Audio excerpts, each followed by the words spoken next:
God damn. Ah, you know, this is the last Friday show of the year, and This is. goddamn is right because man, it has been a very challenging Christmas for your boy. As I have literally the day before Christmas Eve, fallen under the weather a little bit, I'm sure, as you can hear in my fucking voice. Um, my God, sometimes I hate circumstances, and these circumstances absolutely suck. Um, however, I'm still here. We're doing it, and it sucks. But like I said, we're here, man. So, how's everybody doing? Thank you for joining us for the last edition of the news for 2025, man. What a year! What a year it's been. Boy, man, what a year. It's been a wild, been a great year overall, especially for NHP, man. It truly has been awesome, man. The wrestling content we watched hasn't been wonderful this year, but hanging out with you guys, of course, always was really good this year.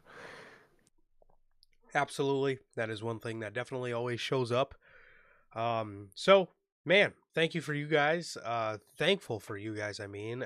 Thankful for you guys, man, and thank you for just the amazing community we've been able to build here and continue to build here throughout the year, man. So it's been a great year for NHP in 2025, and it's going to be an even better year in 2026. As it seems like every year it gets better, man. But yeah, like I said, man, so thankful for you guys, and yeah, ready to keep the show going, man. So how's everybody doing? Thank you guys for joining us here today for this edition of NHP. This is episode 298, as we are 2 weeks away from Ew. NHP 300, man. So very excited for that. Very excited for that. Got some awesome surprises on that show for you guys, man. So very excited for that. And yeah. So this is your first time watching, guys. Do not know how the show works. Every Tuesday at 12 p.m. Central, we are on here with NHP Unscripted. And every Friday at 3 p.m. Central, we are on here with the news. If you guys did miss this past Monday's edition, the final TV centered edition of NHP Unscripted, you guys can now watch that on all platforms. That is Spotify, Apple Podcasts, and if you want to see it first, join us right here live every single Tuesday at 12 p.m. Central for Unscripted. So, what exactly do I mean by the final TV edition of Unscripted? Well, if you guys aren't aware, maybe some of you guys joined us this year. One thing we do for the very final episode of Unscripted for 2000 and whatever, the end of the year, the very final edition of Unscripted we do is called the Rewind and Predictions. So obviously last year it was the 2024 Rewind, 2025 Predictions. So this year it's going to be the 2025 Rewind, 2026 Predictions, as we will be giving you a rewind, giving you our overall surface level thoughts, I guess, of just what we thought of the year. Was it a good year for WWE and AEW? Was it a bad year? We'll go over why we thought that. Just things we would have maybe done differently. And then we're going to give predictions for the company. Big talking points or predictions we got for the company in the year of 2026. So, do you think WWE is going to have a good WWE and AEW are going to have a good 2026 or a bad 2026, and why? So we will be talking about all that good stuff on Tuesday. So I'm very excited for that, as yeah, we will not be going over any Dynamite, any SmackDown, any Raw. All these shows are taped and useless anyways. So we'll just be jumping right into, like I said, the rewind and predictions, man. So yeah, but also if you guys have not got a chance to get your hands on some of the official NHP merchandise, you guys can now find this live on the merch shop. That is bonfire.com. Link is at the top of the description of this very video, man, where you can find this beautiful piece of Notorious Heels merchandise live on there as we speak, man. Also, with that being said, if this is your first time watching and you guys do not know who we are here at NHP, I am Johnny, one half of the host of this very show.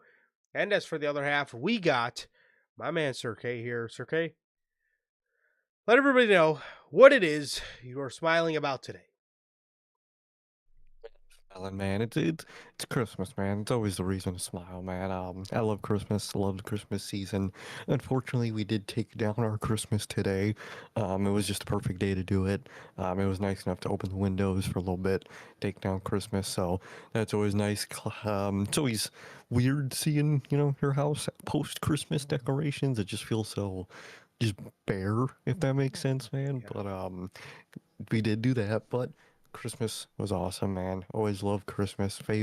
Second favorite season of the year, man. Always got to put Halloween first, but Christmas is always a close second for me. It was a great season this year, man, and got to spend it with the people I care about, man. Family, I always love doing that and get to spend this weekend with my boy. I'm excited, man. I'm not extremely excited to have what we watch, but always excited for the hangout, man. And I'm excited for a lot of things to come, man. Episode 300. Can't wait, man. You guys can't sleep on that episode. Trust me. I think you guys will really like it. And then we got the predictions next week. I'm very, very excited for that, man. Very interesting predicting this span of television we're gonna get and reviewing the span of television we got this year, man. It's gonna be very interesting, man. But I'm doing good, man. Everything's been good for me. I had a good Christmas. What about you guys, man? Like Durante always asks, how's life? How's the family? Life's good, family's good. How is everyone's family and how was everyone's Christmas? What about you, bro? How's everything going? And I know you're sick, so I know, unfortunately, you had the sickness. But other than that, how was Christmas, man? Christmas was great, man. Christmas was great. I definitely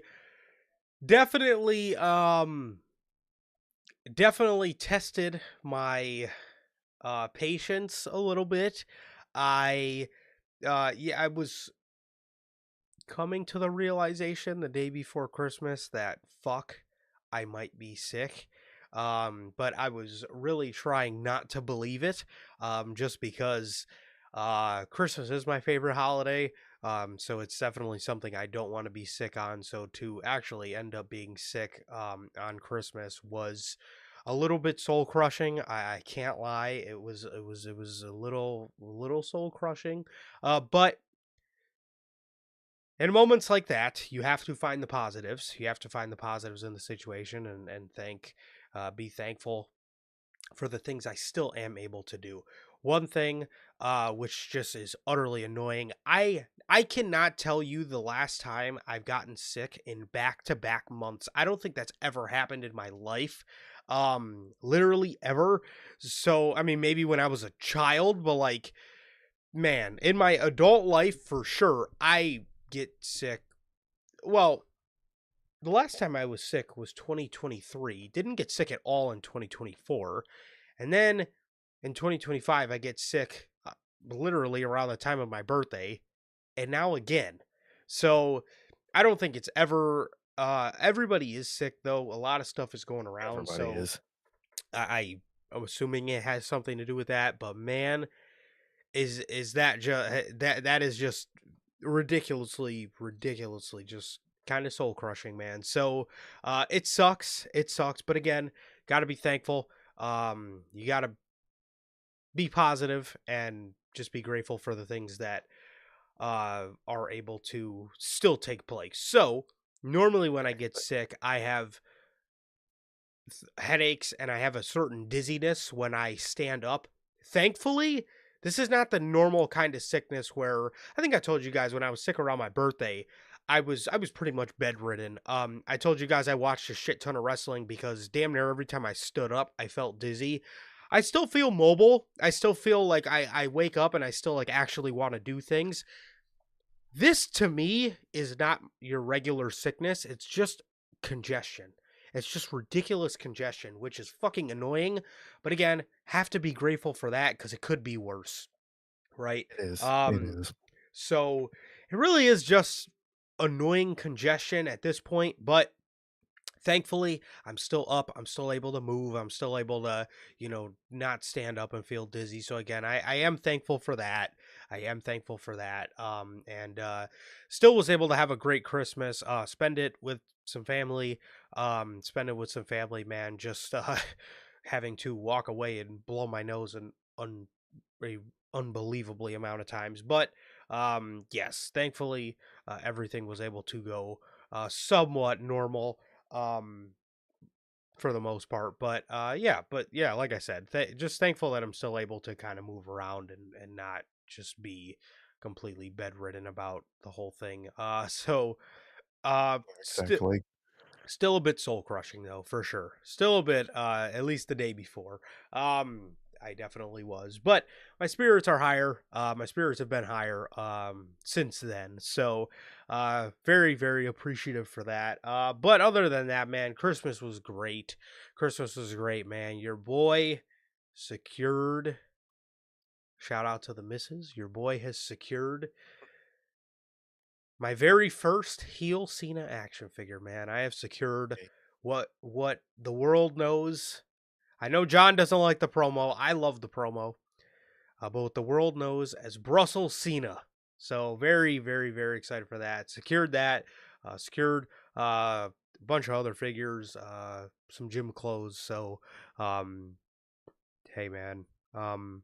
Lucky guy. Lucky guy I am, man. So, very appreciative for all that, man. So it was a great Christmas. It was a great Christmas. But yeah. I enjoyed mine. Hope you guys enjoyed yours. As how are you guys doing? Whether you guys are in the Replay Mafia or in the live chat, thank you guys for joining us. We got my man Michael Vasquez. How you doing, He man? he says thank you for uploading this video. My man Michael, thank Welcome. you for watching the video.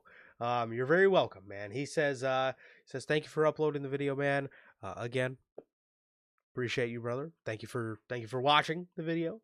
Thank you for joining us, man. Usually, the streams are always uploaded a couple days in advance. Like I said, we do it for pay-per-views in case you guys want to type your thoughts before we come on here, just so we know how you guys are feeling. That is always appreciated, man. And same thing for news, man. If you guys got anything to get off your chest, these live chat, spaces are always open.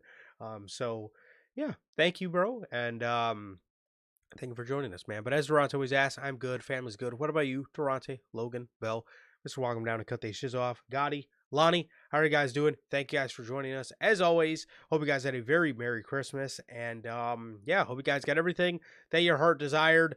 And yeah, thank you guys, like I said, as always. And we appreciate you guys joining us.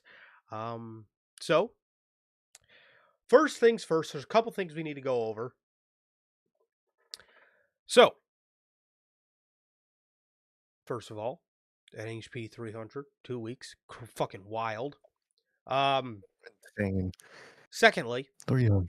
I know, dude, 298 episodes in. That is, man, that's crazy.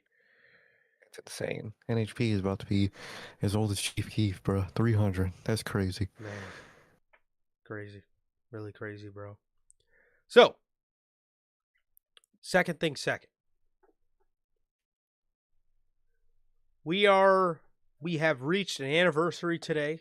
That is still crazy. December 26th, 2020. I remember on that day Man. getting a text from the guy you see right next to me. And he informed me that the late, great Brody Lee had passed away. And it's the day after Christmas. And now it's the day after Christmas in 2025. So it has been 5 years since we lost Brody, since we lost Luke Harper. So I just wanted to take a second to, we remember him always, but I just wanted to take a second to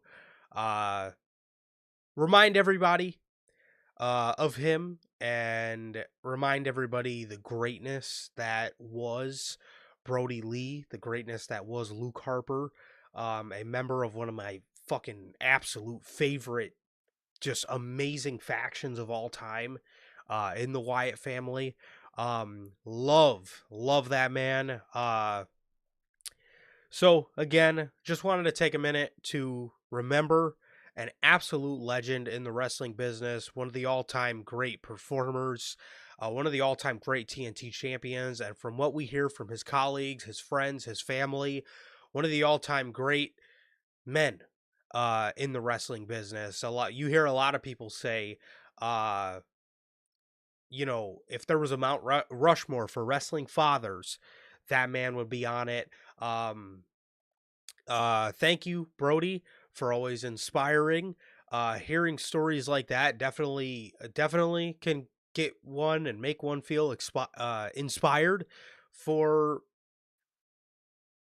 one day fatherhood, man. So, um, man, truly an absolute legend in the business. I still, and I know this guy does as well, because we're both fucking marks, but um still go back and watch those Wyatt family promos where Bray would be talking, but then it would cut to Brody and he would just say the hardest shit. It would be one line, but it would be the hardest shit you've ever heard in your fucking life. I mean, I don't know where this guy got this shit from, but whether it was "Don't Stray," whether it was "Send us someone, just not anyone you want back." I mean, again, Bray, Topic one-liners. Bray would just be giving you the greatest promo of all time, and the camera would just cut to Luke Harper, and this dude would just say the hardest shit you've ever heard in your fucking life, and then the camera would just cut away from him, and that was it. But it was the hardest shit you've ever heard in your life. Again, just whether it was from Brody Lee to Luke Harper, to Luke Harper and the Wyatt family, to Luke Harper as a singles IC champion. Still one of my favorite ladder matches of all time. One of the most underrated matches you will ever fucking see is from TLC. I want to say it was 2014 or 15, against Dolph Ziggler. Truly one of the most underrated matches, one of the most underrated performers of all time. Whether it was from that to the new Wyatt family, back to singles Luke Harper after he turned on Bray and Randy, to the Bludgeon Brothers, where again just an absolute stud, all the way to his run in AEW, where he was what was his nickname in AEW? Not Exalted one. the yes, it was the Exalted. Okay, I don't know why. I thought of two other people's nicknames. I thought of the CEO and the chairman, but it was the Vince McMahon type gimmick. I don't. I Vince gimmick. He just wasn't called the chairman like fucking Sean Speed was, a because he hundred. was the chair one time. Yes, he was. Oh God, he was. God, that was the Vince gimmick, the There. Exalted one, whatever you wanted to call it. Brody Lee, that version of him, absolutely tremendous, truly, like I said, an inspirational guy, and a top class performer, absolutely amazing. And again, you hear all the stories about him to this day. Just an absolute legend, and just an absolute legend in this business, somebody that will never be forgotten. Again, a part of one of my absolute favorite factions, probably my top 3 favorite factions of all time, at least top 5. And again, somebody that will just his presence on the business, his stamp on the game will never be forgotten. So Brody, we love you, we miss you so much, and rest in peace, truly. 5 years ago today, to just an absolute legend in the game. Truly, rest in peace to one of a true legend, man. From, like you said, any version, any era. Brody Lee, Luke Harper, Wyatt family, Solo, AEW, Brody Lee, pre-WWE, Brody Lee, whatever it may be, man. He was amazing all across the board, man. He truly, anything he did, you were interested, man. Phenomenal in-ring guy, phenomenal promo. He could do it all, man. And he's one of those guys where you just hear about how they are backstage and you love him even more and you wish you could even seen that side because people just truly did love the guy because he was just that good of a guy, man. So, truly, rest in peace to a legend, man. It's been far too long, but too short at the same time. It's crazy, but truly is missed, man. Truly, rest in peace, Brody Lee, man. Absolutely, absolutely, man. So from us here at NHP, man, again, it's obviously very important to us to honor the ones that we've lost. As you guys know, that does mean a lot to us to continue to remember people's legacies. We do it all the time for Wyndham. We do it for Brody. We do it for Kobe. We do it for Juice.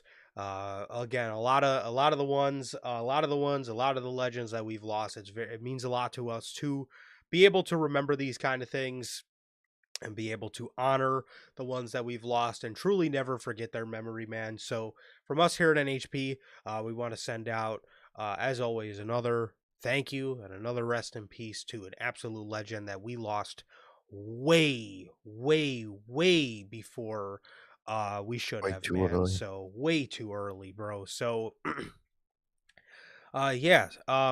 So again, rest in peace. Thank you, as always, to the late great John Huber, Brody Lee. Thank you so much. And rest in peace, man. So, uh, manager Logan has showed up. He says he's late. This is another one. How many points is he gonna rack up?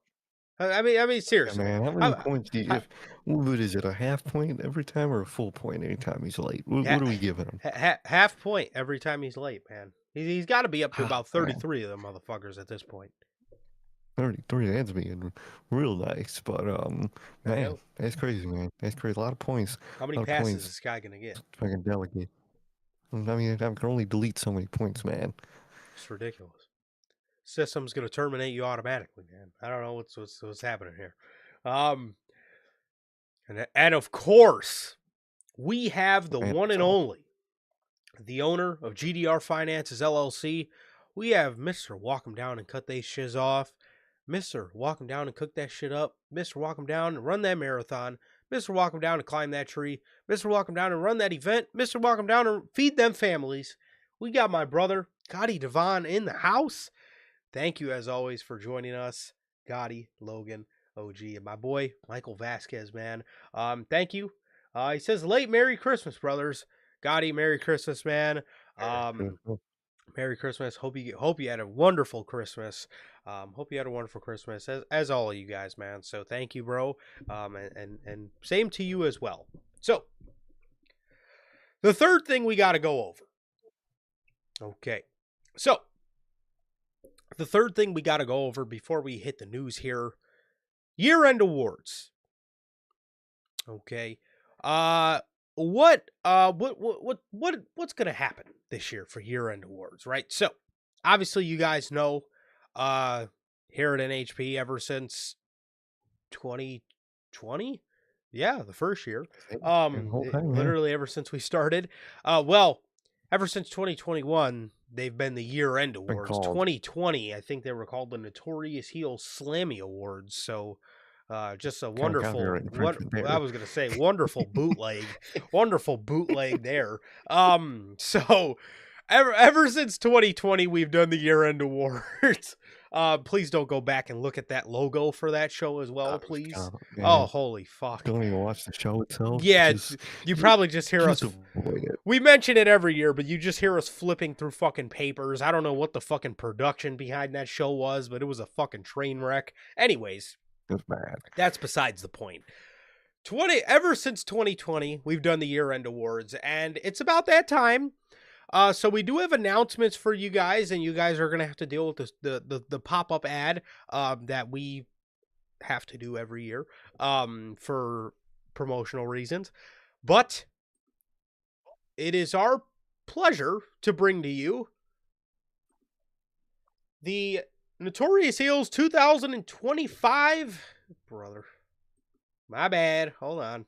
Let me get rid of that. Okay. It is with our pleasure that we bring to you guys the Notorious Heels Year-End Awards 2025 preview show.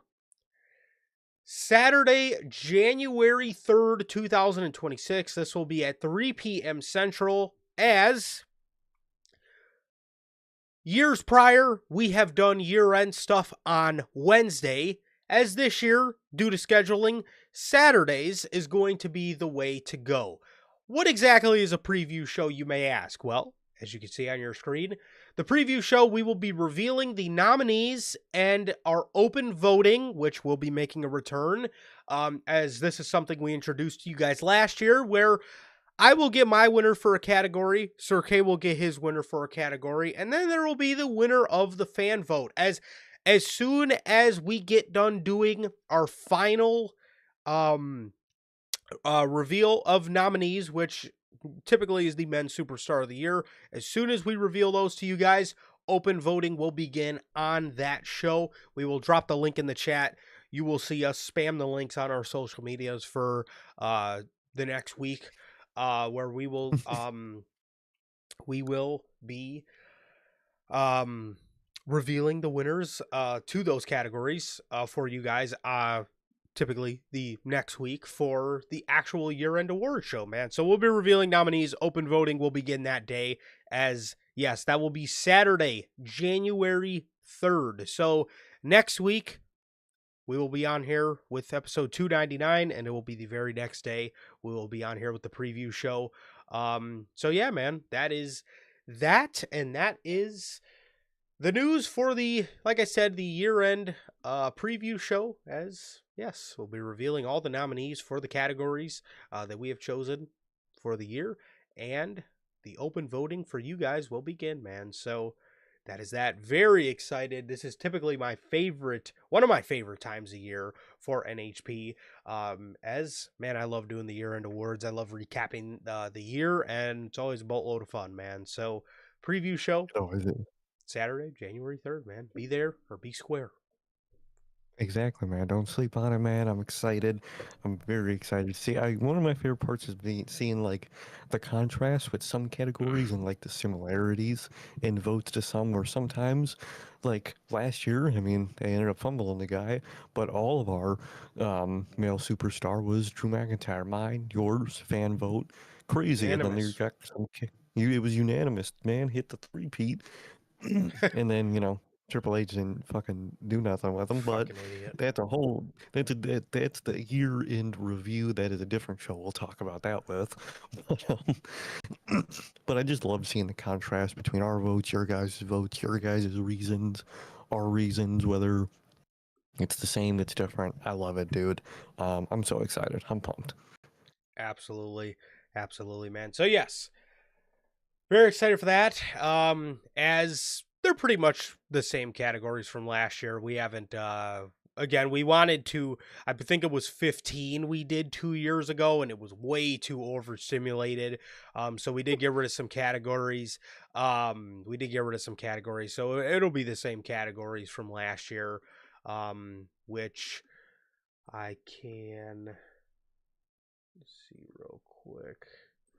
Yes, so we got men's, women's, tag, faction, show, moment, future star of 2025, which is the one that has changed the most, but not in terms of the idea of the award. We will have a new name for it, though. Match, return/debut, letdown, worst booking decision. So again, it'll be those 1, 2, 3, 4, 5, 11 categories. So it will be those same. So yeah, year-end awards, man. We'll be coming to you guys with the preview show next Saturday. So very excited for that. As also forgot to plug tomorrow. Speaking of Saturdays, tomorrow we will be live with the final pay-per-view for 2025 AEW World's End. which I am excited for some of it. But what I'm most excited for is what is going to be another night of hilarious AEW commentary, man. I tell you what, these AEW shows, sometimes those get me excited the most, man. I can't wait to hear what kind of dumb shit we're going to hear tomorrow night. Dude, and we got the CC, so we're gonna have like the same people multiple times on the same night. Dude, commentary's gotta fuck it up, dude. 100%. So I'm excited. Kyle We got Fletcher. commentary. Kyle Fletcher. I can't wait, man. We got CC and we got the commentary tomorrow. I'm excited. That's about it, really. Monet with the Casadora. Um, The Contadora. uh, we got Monet with the T. Harris. Um, who's the? Oh, it is Excalibur. John Moxley is gonna. He's gonna. So very excited for that. If you couldn't tell, another what should be, well, will be another great night of AEW commentary. So yeah. Well, since we're gonna end you guys with the World's End predictions, we're gonna start you guys off with WWE as man. Yeah, what? We got Damn near all. well, there's 3 AEW stories, which is a little bit different compared to our normal one that we've been used to. Yeah, that one was that was we literally had 1 week where it was a singular AEW story. That's wild. One singular story. Wow. So, we got news on call-ups. As you guys can see in the thumbnail, we got news on some call-ups taking place soon. As we're going to start you guys off with Javon Evans. So,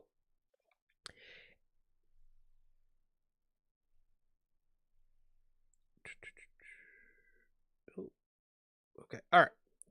So, on the December 22nd edition of Monday Night Raw, that saw Javon Evans appear on it. Javon Evans, and we went over this on Unscripted, Javon Evans was referred to as a soon-to-be free agent from NXT. A segment aired later in the show, during which GM Adam Pearce said to Evans that he wanted to discuss his future following his match with Rayo Americano, which means the company will carry out another storyline of Raw and SmackDown battling for an NXT call-up. Javon has been making appearances on the main roster for the past month across Raw and SmackDown, as he was a part of the Last Time Is Now tournament, losing to Gunther. While Evans also teamed with TNA's Leon Slater at Saturday night's main event against AJ Styles and Dragon Lee, he would eventually win his match against Rayo Americano on Raw. Evans has been a part of WWE since late 2023 and has cemented himself as one of the top stars on NXT, as the 21-year-old remains locked in a feud with Ricky Saints on the Tuesday night show after the former Ricky Saints cost Evans the NXT championship. It looks like he will be called up in the near future to either Raw or SmackDown, with the likelihood thus far looking like Monday Night Raw. Would you rather see Javon Evans on Raw or SmackDown? And how do you feel about the call-up right now as opposed to, further down the line? And do you I think it's think good. WWE should hold off on him because he is so young? And actually, I'm in the opposite regard. I hope you go crazy with him because he's so young, man. He's so young. He has so much time to learn, to grow. So you might as well just throw shit at the wall, see what sticks, man. That's your time to move around. Do just spontaneous shit with him. You got him. Dude's 21. You probably got him for another fucking 21 more years at the least, with the way wrestling is nowadays, dude.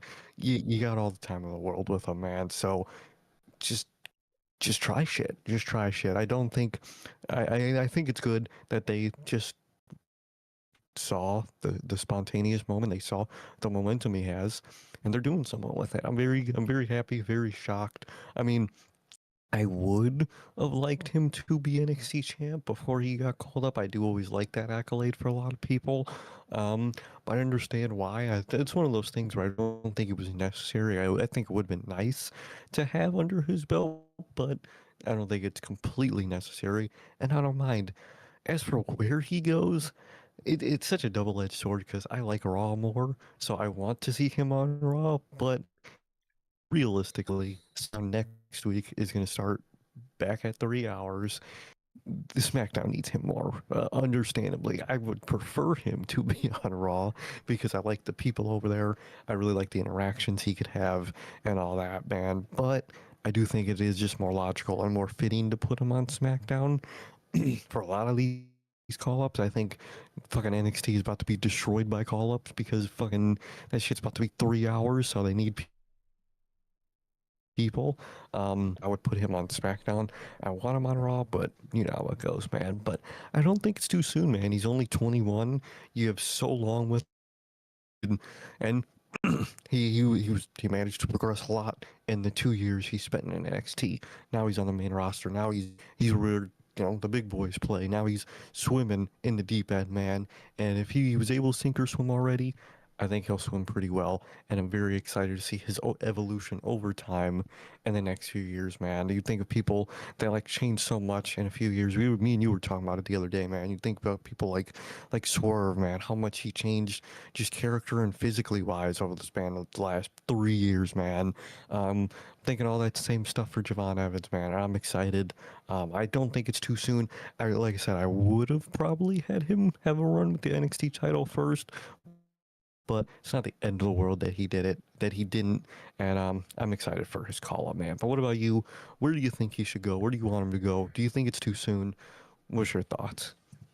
I don't think it's too soon at all, man. If somebody's ready, I don't think you should look at their age and be like, "Oh, well, yeah, we think he's ready, but he's 21." So, at the end of the day, his evolution is very apparent.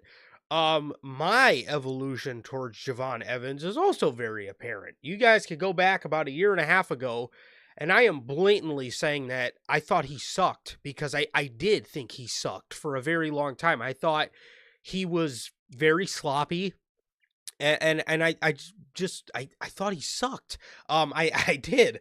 But what do we always say, man? Some people just need a performance center. And clearly, the performance center, I think, has done great for Javon Evans. A couple years ago, I thought he was the definition of what people call like the flippy do indie guys. I thought he just kind of jumped around, and that was that. Which again, I still don't feel I was wrong in those claims. I just thought at the time he was sloppy. He was. I thought he wasn't good, but man, you can see the work. You can fucking see the work this guy has put in. He looks so much more crisp in that ring. He looks like he has control of what he's doing and a lot of his spots. Nowadays it just looks so much more clean compared to how it used to. I think he's fucking fantastic. And again, I don't think WWE should say they made that same mistake with Velveteen Dream. Well, we think he's ready, but we don't want to call him up because he's so young. He could spend So all these years in NXT. No, stop. Okay, stop. The guy, people love him. He's gotten tremendously better with, again, his in-ring work. He's gotten a lot better on the mic too. He's gotten a lot better on the mic. That was one of my other complaints about him. I thought he sounded like a child on the mic. And he's managed to keep his same style of cutting promos, but he can be serious now. He can be serious without, coming off like a fucking stoned high schooler half the time. So he's gotten a lot better. He's gotten a lot better, man. And again, I watch a lot of his promos nowadays, and yeah, he still has that same jokey demeanor. But when I just watch him cook Ricky Starks, and I just watch him be serious in a he did promo. fry that, man. I watch him be serious in a promo against Ricky Starks. So again, you can see you can just see the just the evolution of him as a performer. And it's an amazing thing to see. And I don't think WWE should look at him and just be like, oh, well, he's young, so let's not call him up. Let's fucking keep him in NXT for another 5 years. No, he's hot. And a part of success in wrestling a lot of times is moving with what is hot. People like the guy. I think you should Exactly. call him up, and I don't think you should look at his age and say, "Oh well." I mean, that's such a stupid thing to look at. Look at guys like Kyle Fletcher. Look at guys like Randy Orton. These are guys. Kyle Fletcher, for example, in the modern day, these are guys that Tony Khan lets, as young as they are. Look at guys like MJF. As young as they are, he lets them swim with the big fish, and look at how successful they are. They're very successful. Make them look better. And if you don't want to take AEW guys, look at somebody like Randy fucking Orton. Randall Keith Orton is the youngest world champion of all time. That is because Vince let him swim with the big dogs at such a young age. Guys like John Cena, very young. Very young. Again, not as young as Randy, but guys that are young and allowed to let swim with the big fish. It works. Let him do it. And again, Javon isn't a guy that strikes me as somebody who's going to, let all the fame and power get to his head just because he's young and in the business. He's not. At least he doesn't strike me as that kind of guy. So, His mistake was calling Tony Khan a crackhead on Twitter. I oh think my God, I if forgot that's his about that. biggest PR mistake, if that's his biggest PR mistake, he'll be fine, man. He'll Yeah. be fine. And he talk about like his mic skills and whatnot. He reminds me a lot of when Matt Riddle was good back in NXT, like the switch up of being serious but being Yes. just naturally one of those like jokey, fun guys. But like he can lock in and be serious when he needs to. Yeah. And unlike Matt Riddle, he's not like Matt Riddle outside the ring where it's, he has the chance to really fuck himself over. He has a chance, but I don't see him in that field at all. That people, unfortunate, like Matt Riddle or, Velveteen ended up doing, were just things they did outside ended up just fucking over them. Yeah. And I don't see that for Javon. I think you could take the risk with him. I think it's not much of a risk at all. And use him, man. And I think you have your next person to have that accolade that Randy Orton has, man. I think there's no one better you have right now than Javon Evans to do that. Hey man, Yeah, what, 2 years to you do are it? you're setting a very high bar for Javon Evans, but if WWE wanted to do it, I I can't think you say can take that bar. I can't say I would be against them taking the risk. Now, remember who the booker is. So don't be shocked Oh yeah, I if trust him. if these 2.5 years pass and Javon Evans is not a world champion. But if WWE wanted to take the risk, again, I think Javon is a good fucking name to do it. I think he is. I think he is. I think he And like you said, I trust Javon. I don't know if I think I trust the rest. I think I really trust the 21-year-old rather than the 50-something-year-old booking him. So we'll see. We'll see, man. But speaking of more call ups, oh shit, I completely didn't answer half of that fucking question. Where do I think he should go? Okay. So, ooh. I would say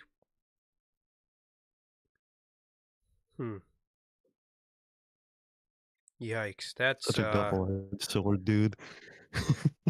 I'm going to say Monday Night Raw, and I'll explain why more with the next story, but there's another name I think I would want on SmackDown just because. I But get you. I will say Monday Night Raw only because, oddly enough, they have a great mid-card division, but their mid-card division also fucking sucks. What I mean by that is they have a great mid-card division on paper. Meanwhile, in the reality, their mid-card division sucks. They have Dom leading it, but for some reason, they don't let him do anything. And then all the other names they have in the division, they just don't let do anything. They don't let eat. They just let Dominic eat, but they don't even really let him eat. They kind of just let him pick at his food.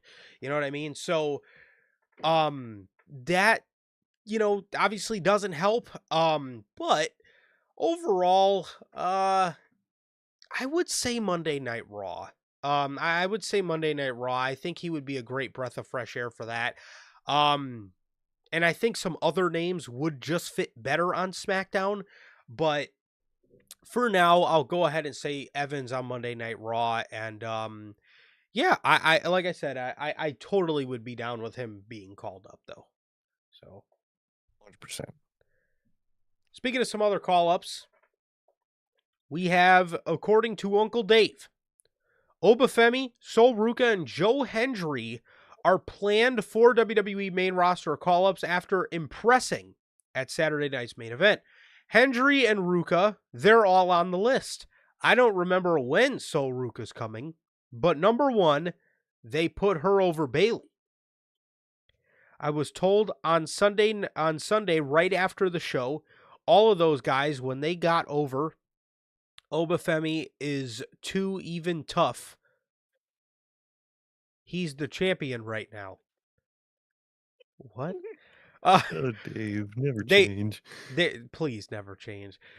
They see Obafemi as a major main eventer, but all of those people were on that show. The key was that when they got over to the real audience, to the large audience that watched John Cena, it sped everything up. What the fuck? You know what? Hold on. I'm the rising native Dave Meltzer translator. I got you, bro. I got a degree in this shit. This is a Okay. PhD level Yeah. translation. What he means is people already like them. At least the internet, already knew of them and liked them. But Right. all the casuals that tuned in for Cena saw these guys, and even they were like, "Oh, who's this? This Javon Evans guy is cool. This Obafemi's guy is cool. This Sol Ruka is cool." Yep. So I think he means the casual audience. I don't know what he's talking about, but he means, the casual, even the super casuals that obviously wanted to watch John Cena's last match were impressed by these guys and girls. But he says You're welcome. Obafemi is too even tough. He's like the Hey, champion right now. he's like champion. It's not that he is the Not champion, at all. Yeah. Mr. Dave.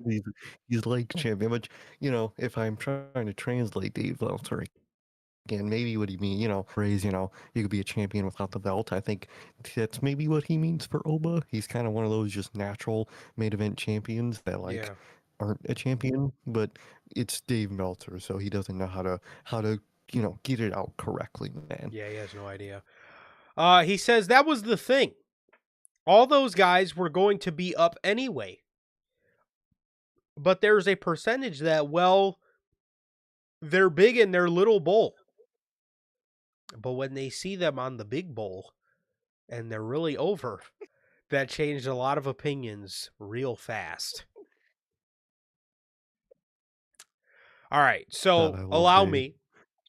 What he Okay. means is they were all going to get called up anyway, but and maybe there was a perception that they're all big in NXT, but how are they going to fare on the main roster? But once the higher ups seen them in front of a casual, broader audience that are there to see John Cena, and they took notice to these smaller names, it was like, oh, these guys can actually be over in front of a broader audience and not just a niche NXT audience. So I think that's what he means. I think that's what he's trying to say. The champion is too even, too tough. I don't know what the fuck that means. I can't decipher that.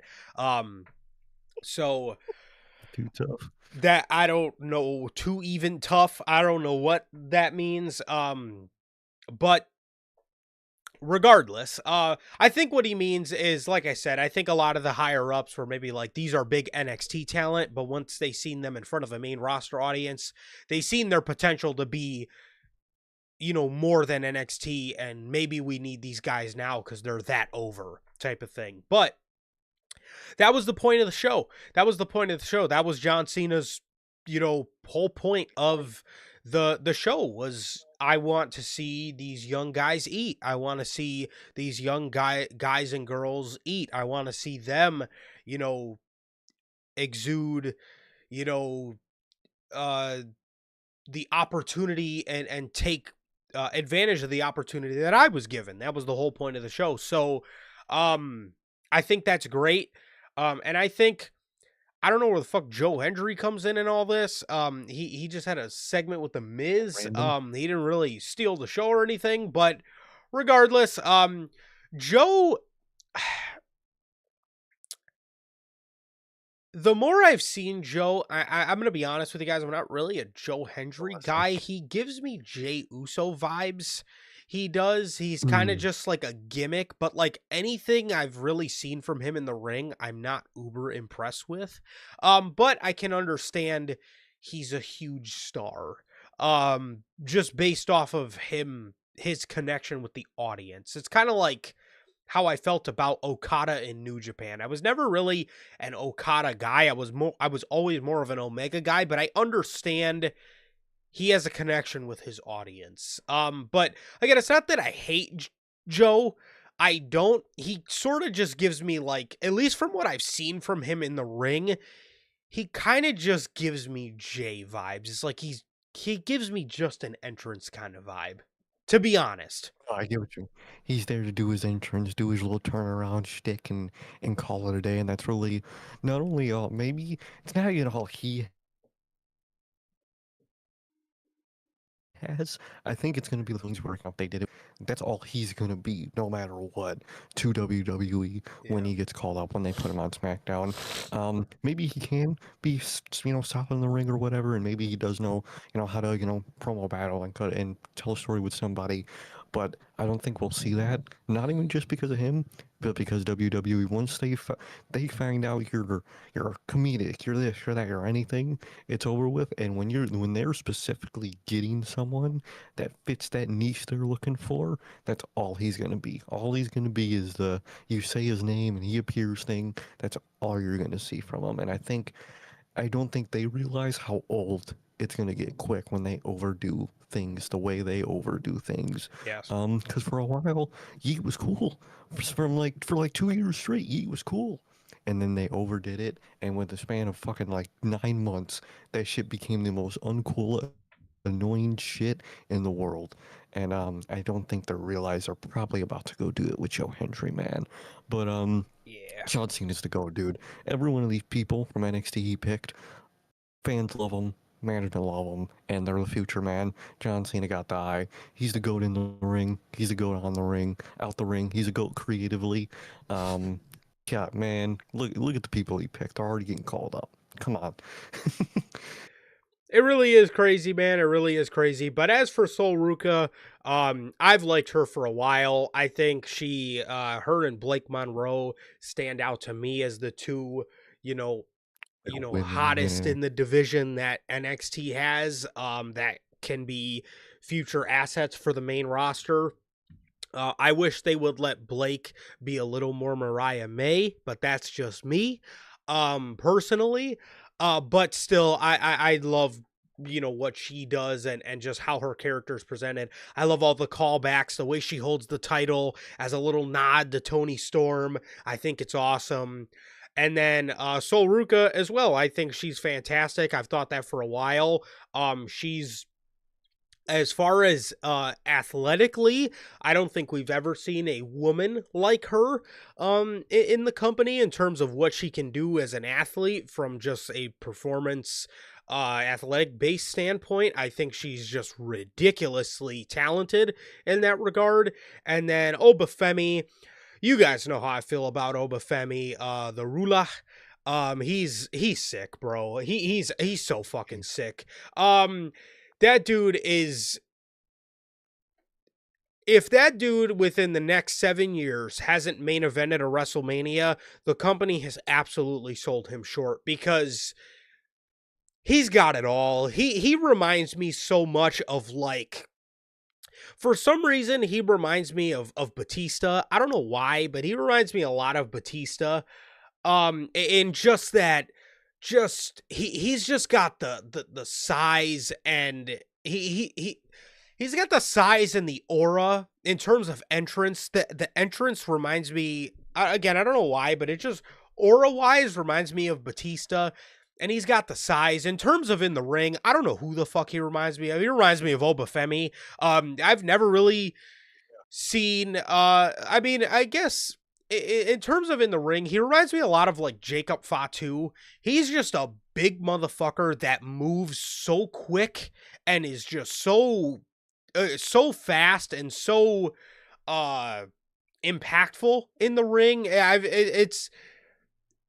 He's a stud. He's an absolute stud, okay? And again, the company sold him so fucking short if this dude within the next 7 years has not main evented a WrestleMania, because I've said it before and I'll say it again.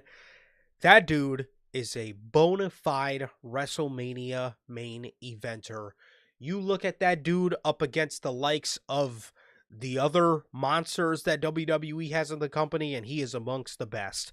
Gunther, fucking Jacob Fatu, Braun Breaker, Bronson Reed, Obafemi. He's up there with the names of just absolute monsters in the company, and I think he's a stud. And again, bona fide WrestleMania main eventer. No ifs, ands, or buts about it, man. He's phenomenal. He really is. I would like to see guys like Obafemi go to SmackDown. I feel like his presence on and same with Sol Ruka, because God, that SmackDown division is fucking horrible. Obafemi, I think, would be a great monster on the brand. The only reason I say that is because Raw, excuse me, Raw already does have Braun, and they have Gunther, and they have Bronson Reed, so I wouldn't want Obafemi to eventually have to clash with one of them. And then on, SmackDown does have Jacob Fatu, but it's easier to keep Oba away from one guy than it is to keep him away from three. So that was why I would say, that is why I would personally say SmackDown for a guy like Oba, and even a guy like Joe. I also think SmackDown really needs the names more, but yeah, I mean, so I would say, for those three, actually all three of these names, I would say SmackDown. Moving on here to, I wanted to save him for last because he's the last one to make it out of NXT, it seems. The Super Senior, Trick Williams. Super Senior Trick, according to Bodyslam.net, is reportedly expected to be called up to the main roster imminently. He was backstage at SmackDown last week. Again, I wanted to save him for last because he is the last one to make it out of NXT, and he is expected to be called up imminently, bro. Do you remember when they said Trick was going to be called up to Raw last December? And finally, another December comes and goes, and he's expected to be called up to a different show now. Now it's SmackDown, man, and I think this time it's actually possible. I hope so, at least, man. I think So for his sake, they actually really need to. we just talked about this with Javon Evans. Completely agree with you. We just talked about this with Javon Evans. This is why you don't keep people in NXT too long.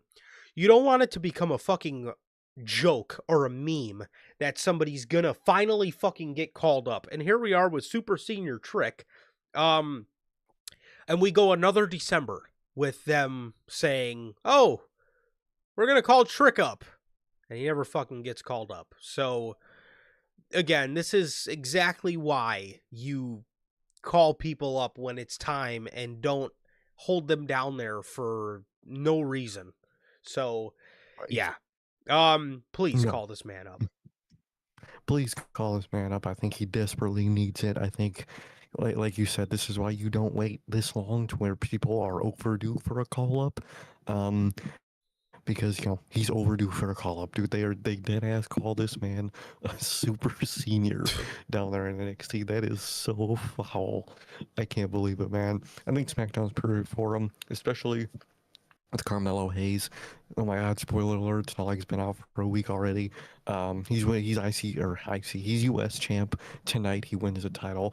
I think a story of him and Trick. Maybe Trick comes in and tries to steal his moment from someone he already tried to steal his moment from in Carmelo Hayes. I think you gotta have a really good story in there with those two. And again, I think SmackDown is just going to need him anyway. So I'm happy, and I really hope they actually call him up for this time. They kind of have to. I certainly hope so. Um, so you guys, like us, have probably been asking yourself, they're calling all these people up, man. Maybe they're going to do a draft soon. Well,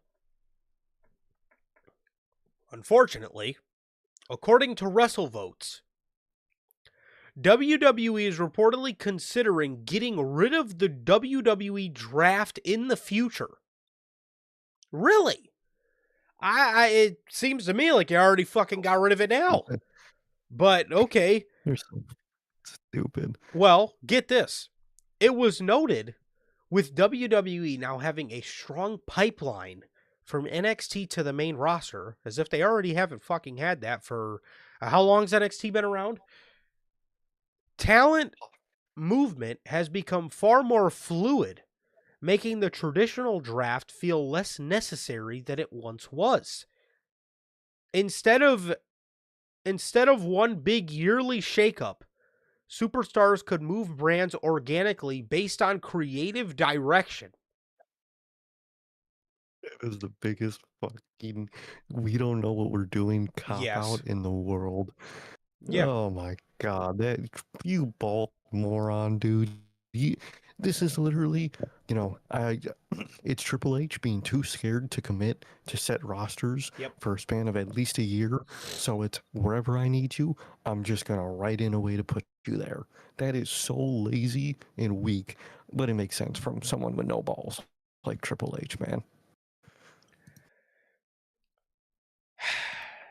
I read this and I just dropped my head because to me, it's lazy. To me, here's a solution, Paul. You idiot.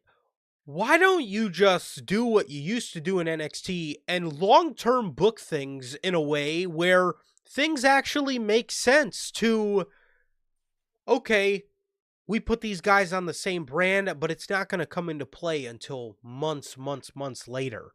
Instead, what you do is you do whatever the fuck you want, and then whenever you say, "Oh, okay, I need this guy here," all right, I'm not even gonna make a trade. I'm gonna say there's a trade, but just move him over to Monday Night Raw. Now, if they did things in a more organized way, where look at what happened this year with Sami Zayn and LA Knight. If you would have went about things where we seen a segment where, Nick Aldis says, "Look," or sorry, Adam Pearce says, "Look, I got Sami Zayn.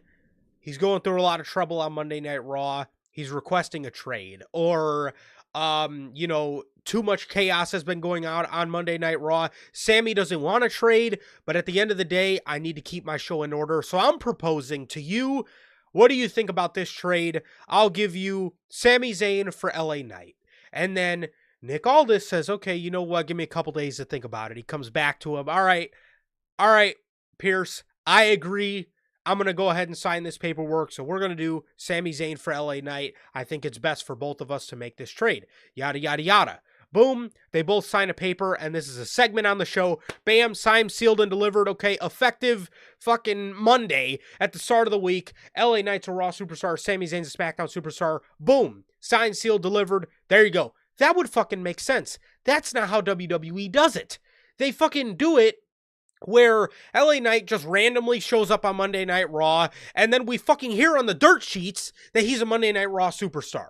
And then, a couple weeks later, fucking Sami Zayn's on SmackDown now. Oh, he won the U.S. champion. And then we fucking hear on the dirt sheets, because he's U.S. champion now. Oh, okay, he's this fucking SmackDown guy. That's how they do it. They do it so unorganized and so stupidly, it makes no fucking sense. It makes no sense. If they were to do something like what I said and have it as an organized segment on the show, I think it would be fucking great. That's not how they do it. That's not how they do it. I suggest just fucking doing a draft, and if you need to throughout the year, do a trade deadline, which I think is a great idea. It's very sport-like. Just do something like that to the point where if you do want to throw people off, like what they did a couple years ago with Roman and Cody, they put them on separate shows. And then, towards the end of the trade deadline, you could fucking have Cody Rhodes walking around backstage with his lisp like, Pierce, I have to finish the story. I have to be traded to SmackDown. I'm requesting a trade. And then you can fucking have Adam Pearce say, look, you know, I'm in a rut. Okay, Cody, you know, he's really pressing me. Nick Aldis, do you have anybody, you know, on your roster that you would be willing to give up to acquire Cody Rhodes? And then Nick Aldis can look at his shit and say, okay, all right, yada, yada, yada. I'll give you, you know, this name and this name for, you know, to acquire Cody Rhodes. Boom, done. The way they don't do it like that, though. They do it like they have no brain. They do it so stupid, like they have no creative vision. If they actually had a vision about the whole thing, and if you actually laid down concepts like I just fucking laid down, it would work. That's not what they do. This is a cop-out answer because they just want to do whatever the fuck they want to do, with no sense of split brands at all. Exactly, because fucking Triple H is a coward, and he fucking is too scared to actually commit to any type of bookings, dude. And it's annoying. There's no brands that exist anymore. It means nothing. Draft is such a perfect that you're running from that at one point you didn't do a draft, but he did the brand dynamic really good at one point where 2023, early 2024, that was one of the favorite parts about Raw and SmackDown was the way the GMs, talked to each other and talked about their show and talked about, if they needed to trade people for this or when a call up, what happened, they would really fight for that call up. Triple H was doing really good with that shit. And then he just fucking shit the bed like he always does. I don't know if it's his pacemaker. I don't know what makes him do that, but he fucking shit the bed, and he's just completely copping out. And it's so annoying for a dude with such like sports envy, where he wants to make WWE such like a sport thing. You would think he would like want to do a draft, want to do like actual on-screen trades between GMs, really play up the GMs, play them up at the GMs, play it up. Play up a draft. Everybody loves a draft. It's so fun and entertaining to watch, to see people reacting to where they're put, groups getting separated, old groups being on the same show, all that type of same shit. It's always fun to see. That's what we want to see, and that's what you need. It's such a weak ass cop out to do it this way, dude. Well, at the very least, we definitely, if we know Triple H as anything, it is a bald coward. It is a bald coward. So that is it definitely doesn't shock me. But what does ESPN want? And I know this is very random to bring up, but it seems like ESPN had I guess their 2 cents about a WWE draft as well. So according to WrestleVotes, ESPN was interested in featuring the WWE draft on its platform earlier this year as a standalone special. WWE's current show structure and creative direction reportedly clashed with ESPN's broadcast style, and the entire idea was dropped before they could take it off. Great. I know ESPN definitely wanted to have the draft on their platform. It doesn't really work in a PLE setting. The draft is more of a Raw and SmackDown thing. Bullshit. And I got a great idea actually too. So if you were hoping to use the ESPN platform for that kind, it kind of falls apart. The way WWE formats the show, it doesn't really line up with what ESPN would be offering the audience. It's hard to picture what a WWE TV draft would even look like in that format. No, it's not. It's not hard.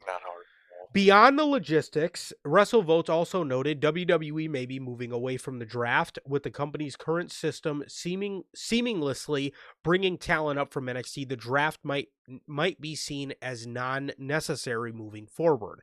The WWE draft is usually a major moment of reshuffling the rosters and creating new storylines. Fans were quick to notice its absence in 2025, with this update giving some slight insight into why 2026 may not feature one. Okay, couple things here. Like Logan says, you need some type of draft. Both of the brands, or at least brand exclusivity, feels dead, which makes the shows feel less impactful, right? Um, so with that, ESPN wanted to do it as a PLE setting. That could have worked. You could have done a standalone PLE like you do a Saturday night's main event special. You could have done a random special in the middle of January where there's no time, where you got nothing but time on your hands in terms of pay-per-view. You could have done a random special where you could have done a round of the draft to open the show, done a match, match, round, match, round, match, round until you get to the end of the show. It could have been 3 hours and been great. Or one thing that I've always wanted to see, me and Sir Cave always shuffle this idea around, is, let me see. So they say, okay, if you were hoping to use ESPN, it kind of falls apart. The way WWE formats its shows doesn't really line up to what ESPN would be offering to its audience, and it's hard to picture what a WWE TV draft would even look like in that format. No, it's not. Look at the fucking way WWE loves celebrities so much. I got an even better idea for you. Look at the way NFL, NHL, NBA, MLB do their drafts. You fucking moron, could have had this bald fraud come out there and welcome everybody to the draft and the new era of WWE, because there's a new era every fucking 2 weeks. And then you could say, here's our great friend from fucking Nickelodeon that we love, and have this guy from Nickelodeon or Disney XD, one of your celebrity buddies, come out and announce a round of the draft. And then guess what, Paul? You could have had a different celebrity come out every round and announce the next pick for the draft. And it could have been an hour and a half special where you literally just have celebrities come out to the stage and say, with the next pick, SmackDown, Nick Aldis and SmackDown selects Chad Gable. And then you could have had, the next celebrity, you could have had Jelly Roll come out and say, with the next pick, Triple H, Adam Pearce, and the bald coward himself and Monday Night Raw select Gunther on Monday Night Raw. And you could have had the whole pool of talent sitting out in the crowd, and you could have had them walk up and, like they do in the NFL, stand next to the GM, hold up a fucking Monday Night Raw shirt, take a picture, and walk off the fucking stage. It's not hard. WWE literally used to do drafts like that. Yeah, they used to technically put it on television, but you just do the same thing, but on a Saturday.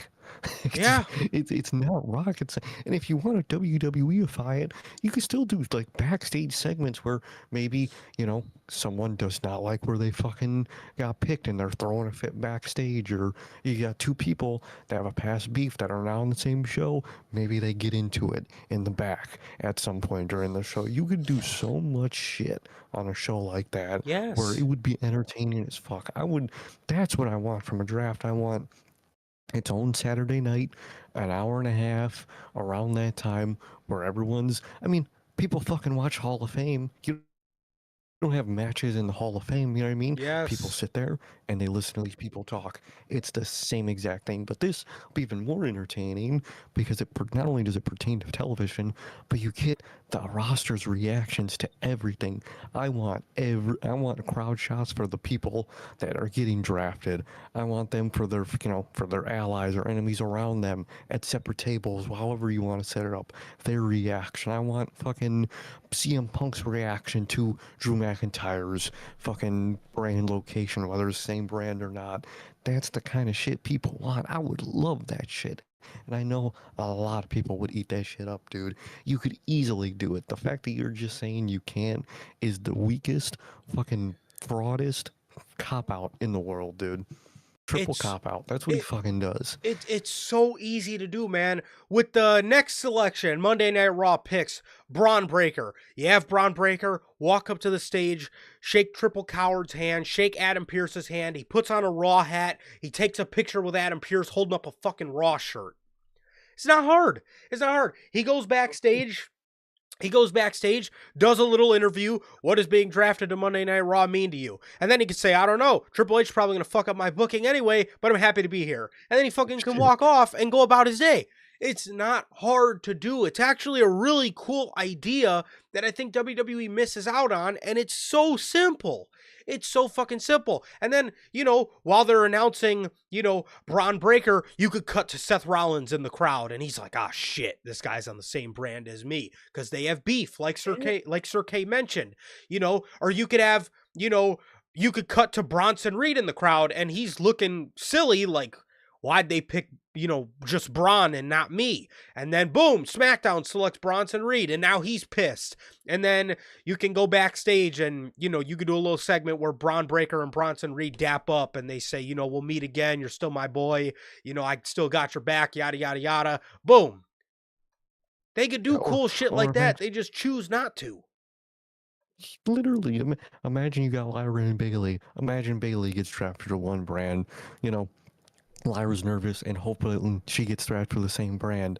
A little bit later, she does, and then maybe you show like a reaction for Bailey for the first like few seconds of her being like, "Oh damn, she's on the same show with me," but then she has to like switch up and be your homie again.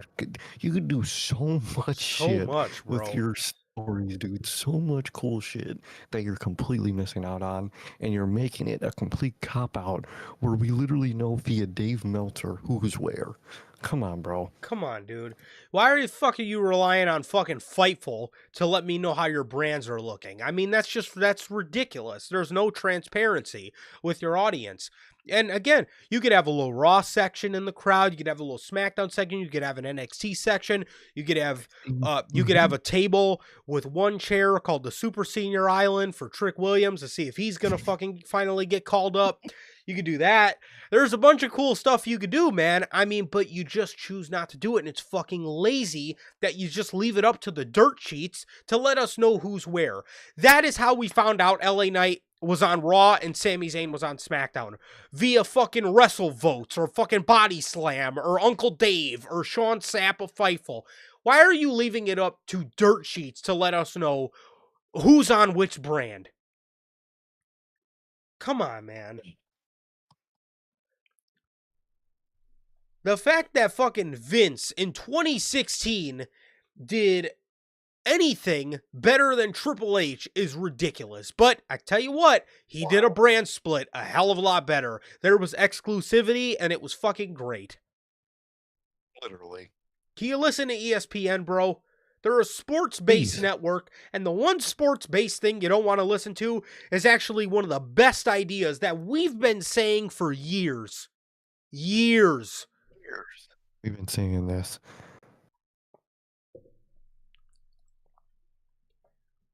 Stupid. So,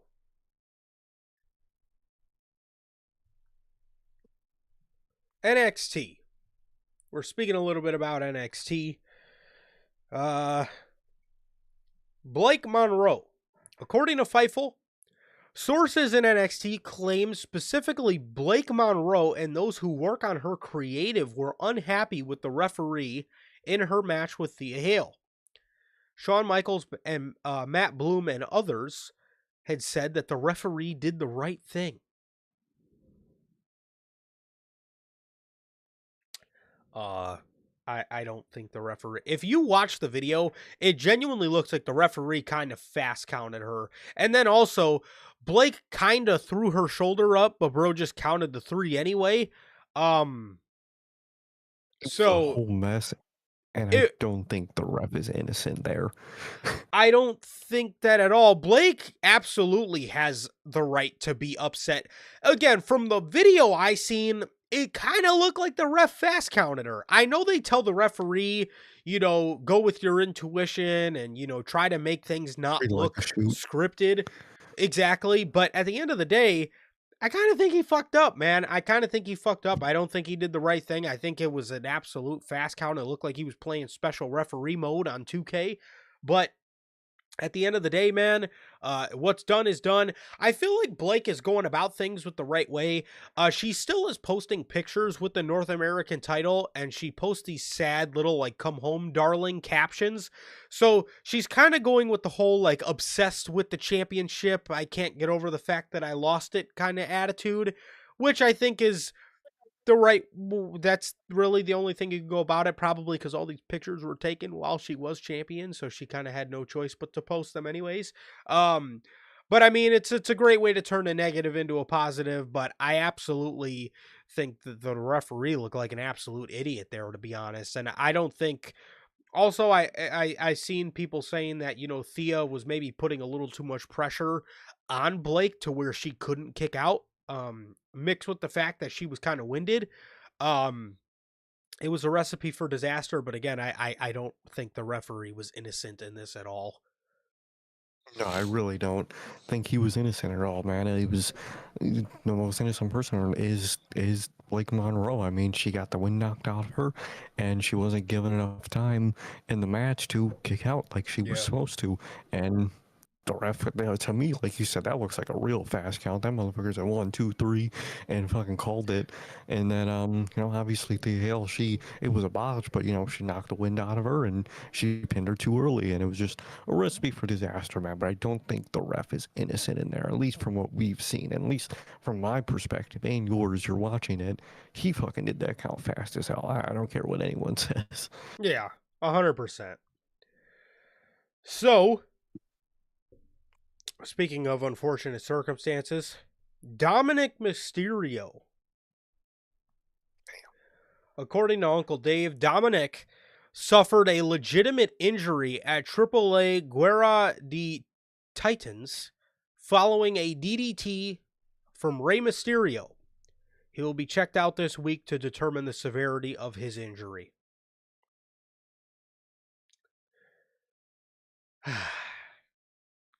Dominic was hurt over the summer.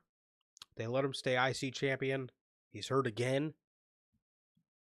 And it looks like, well, doesn't look like, we don't have an update on his injury thus far, but all I can say, I hope he's okay. And I hope everything goes well, man.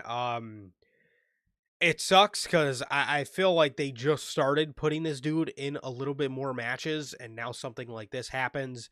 It just absolutely sucks to see. Of course, he's working, one of these stupid ass AAA shows, and something like this happens. But at the end of the day, obviously nobody planned for this, man. But hopefully he's okay, and hopefully he ends up being able to go for for the start of 2026, man. But it really sucks. It really sucks because he's such a good heel. I would have loved to see him end up dropping the IC championship to a great baby face. Hopefully the championship doesn't have to end up being vacated, man, but we'll have to wait and see. But hopefully everything does end up working out okay.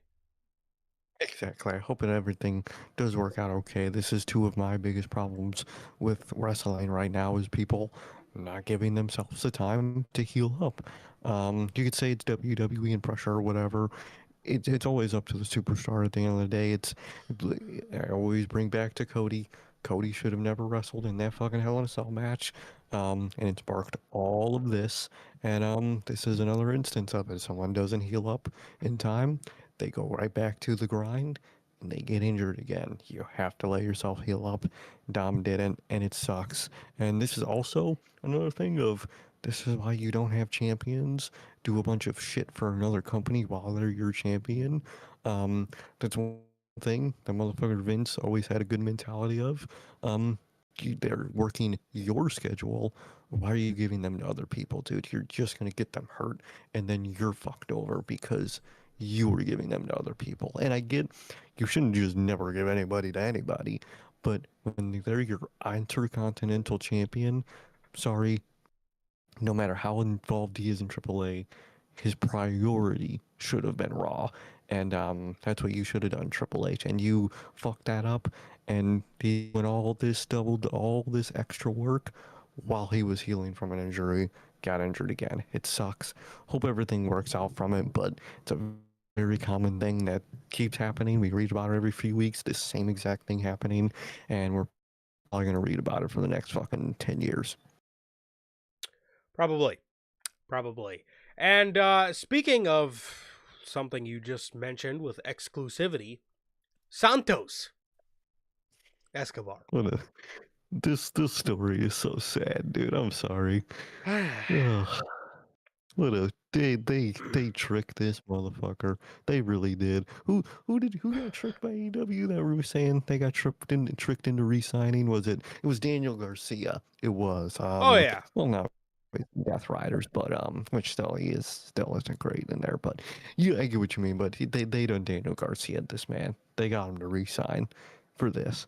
According to Self-Made Pro, they have revealed WWE is circling back to early plans to elevate Santos Escobar in AAA now that other storylines have played out. Also, waiting in the wings, and you can expect this very soon in AAA, is Santos Escobar, who's set to get a big push. They reported they wanted to push him pretty much since the partnership began.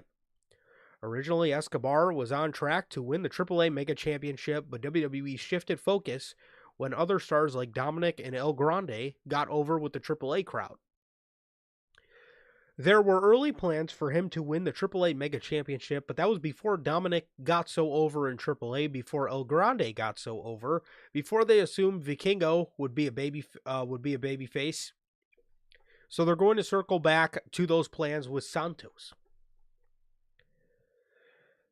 The update report. This update supports what Brian Alvarez reportedly previously reported on The Observer, is that Escobar quietly signed a new contract in October of 2025.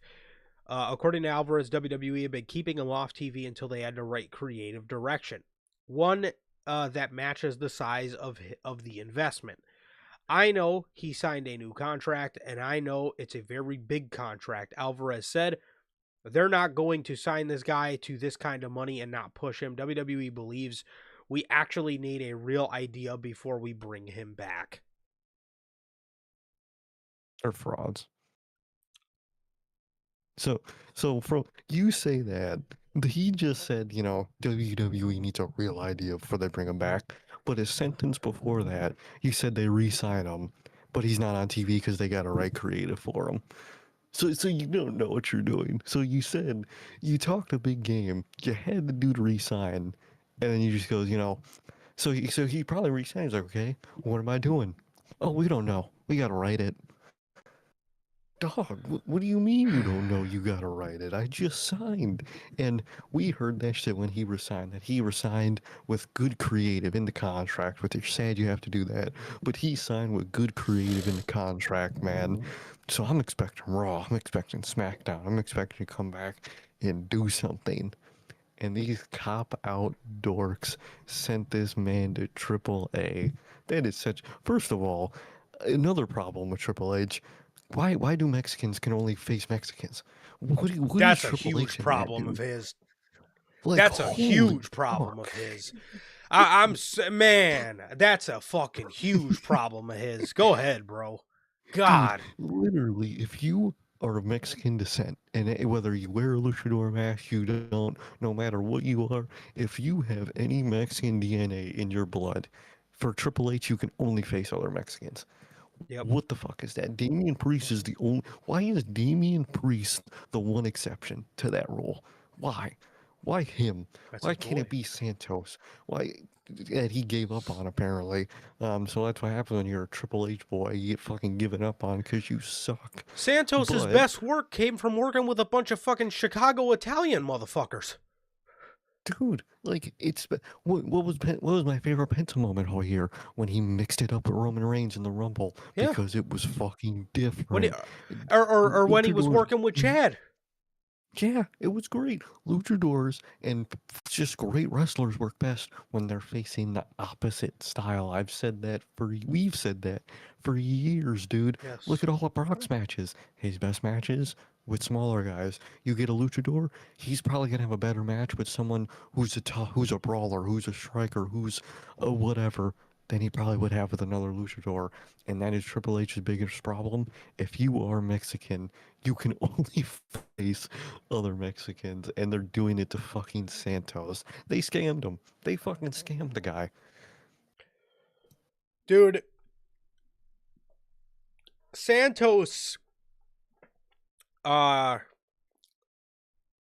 this sucks. I mean, to be honest, man. Okay, and first of all, I don't know if you've seen this Guerras D Titans poster for AAA. And There's not one AAA guy on the poster. It was Ray, Dom, Phoenix, and El Grande Americano.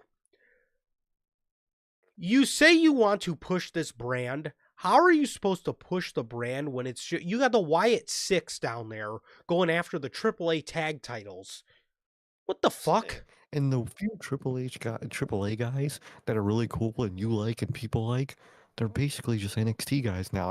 Anytime I see fucking what's his name, the lizard dude, what's his name, Oh, fucking um, Mr. fucking Lizard, Mr. Mr. Iguana. Iguana. Yeah. He's just basically an NXT guy now. So this is why you never work WWE if you aren't already under their umbrella, because they're going to take their guys or your guys, make them their guys, and you're just occasionally going to get an appearance from their guys. You get screwed over. Look at TNA, look at AAA. Shit's a disaster, dude. I'm sorry. And it sucks because like if you watch these AAA shows, they're actually cool to watch. Like it's not like your typical WWE show where there's 1,000 lights everywhere. It feels like more low key and more of a real raw pro wrestling show. But they fucking just take everybody and just put their own guys down there. And it's just like it takes away from the essence of the brand because it's just all WWE people now. Again, why the Wyatt Six are down in fucking Mexico, fucking challenging, going after Pagano and Psycho Clown for the tag titles? It's like it's not a AAA show anymore. It's just a fucking WWE show at this point. But Santos signed this deal, and their idea of good, impressive creative is the AAA titles, the AAA mega title. What the fuck is Really, that? from all the stories we read so far, he's literally triple cop out. Cops out of the draft, cops out of call ups, cops out of fucking brand, way they work, and now he's copping out of fucking Santos. Triple fucking cop out, dude. Ridiculous. He's a coward. MVP was right. He's a coward. He's a fucking He's a coward. fucking bald coward, dude. He's literally a coward, bro. But, dude, Santos is. If you want to talk about, Latino talent, Mexican talent, Santos, this bruh. dude is This dude is probably the best one in the company. Like, in my opinion, like in terms of potential, this dude's like the best one in the fucking company. He's up there with Dominic. Yes, he could talk. He could wrestle his fucking ass off. He has the whole, boss El Jefe character that you can do Yes. so much and stretch it so far. And you're just gonna have him face a bunch of fucking luchadors again, because that's all you have for anybody. You weak fraud, dude. This dude could be up there feuding with Cody. Could you imagine Cody, that fucking Chad versus El Jefe Santos? Come on, bro. Oh, Dragunov no. versus Santos, Carmelo Santos. You put them over on Monday Night Raw. You could look at, obviously, Dom and Santos, Chad Gable and Santos, Sheamus and Santos, Penta and Santos. There's so much you could have this guy mix it up with the actual roster and not just have him feuding with fucking a bunch of other fucking luchadors on AAA. Come on, bro. Man, it's ridiculous and it's frustrating. It's so fucking frustrating, man, because this dude is so much better than AAA. Meanwhile, He all is you ever in AAA. all you ever have him fucking do is feuding with the LWO, and then he's feuding with his own group in Legado del Fantasma. You fuck that group up. You just have him feuding with a bunch of other Mexican guys. Like, dude, what the fuck are you doing? What are you doing? It doesn't make sense, man. It doesn't make any sense. And this dude is probably, if given the keys, the best Mexican talent you have on the roster, at least with given the tools. It makes no sense. It makes no fucking sense. And I hate it. And I hate that their idea of him, bossing up in the creative department is in AAA. What is that?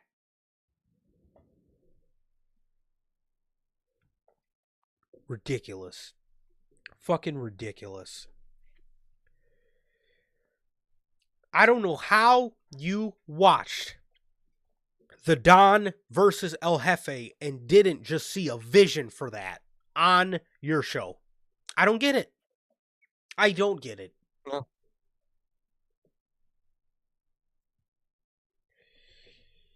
Like I said, you fucked up all of Legado del Fantasma, anyways. You could have done great with Humberto and Angel Garza, and you could have made them legitimate. You didn't.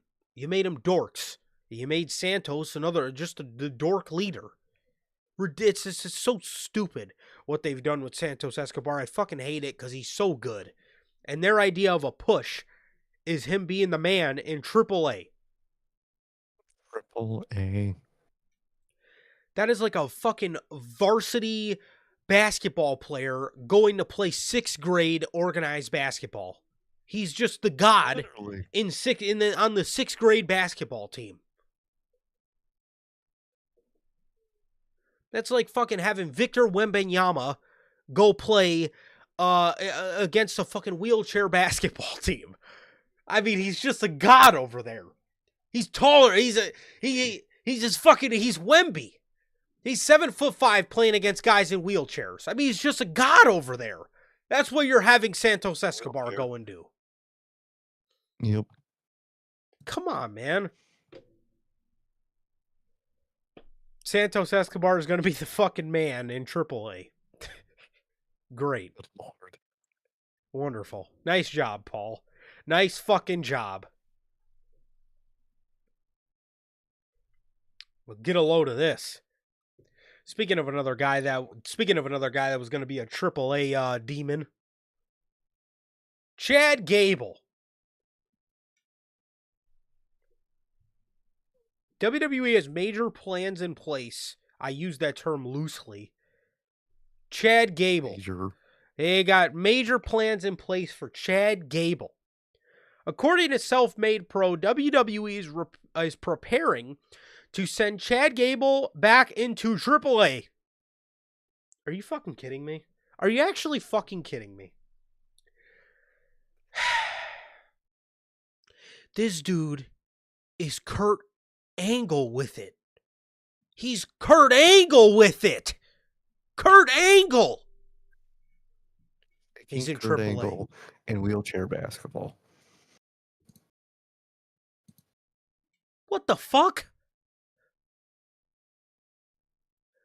This is like putting Olympic Kurt Angle, sending him down to go fucking face high schoolers in collegiate wrestling. This is like putting Olympic Kurt Angle in a high school gym. You're putting Chad Gable back to AAA. Great. But you know what? I'm pissed, not shocked.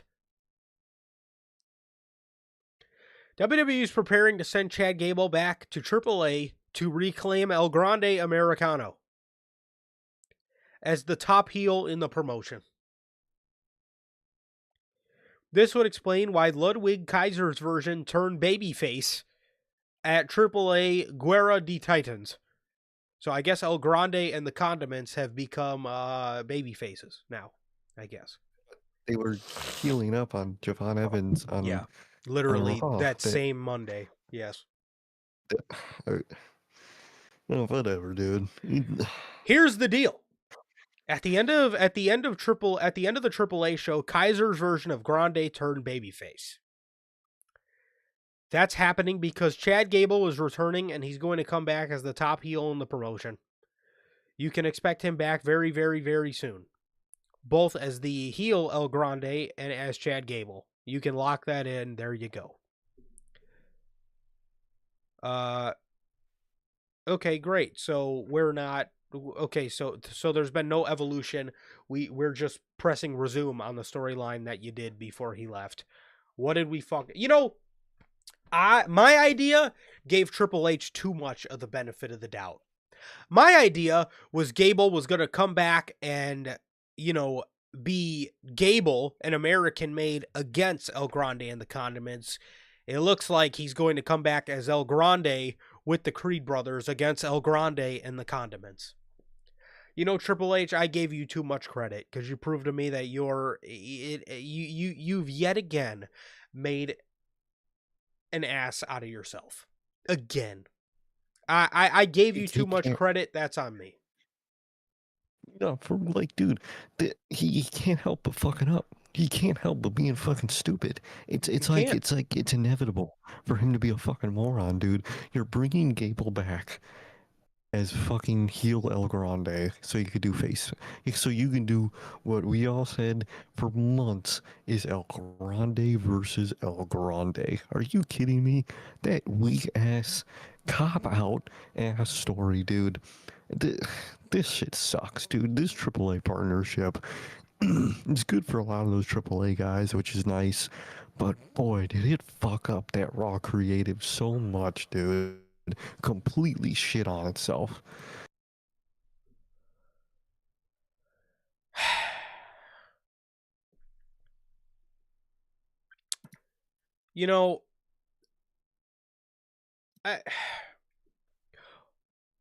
What can you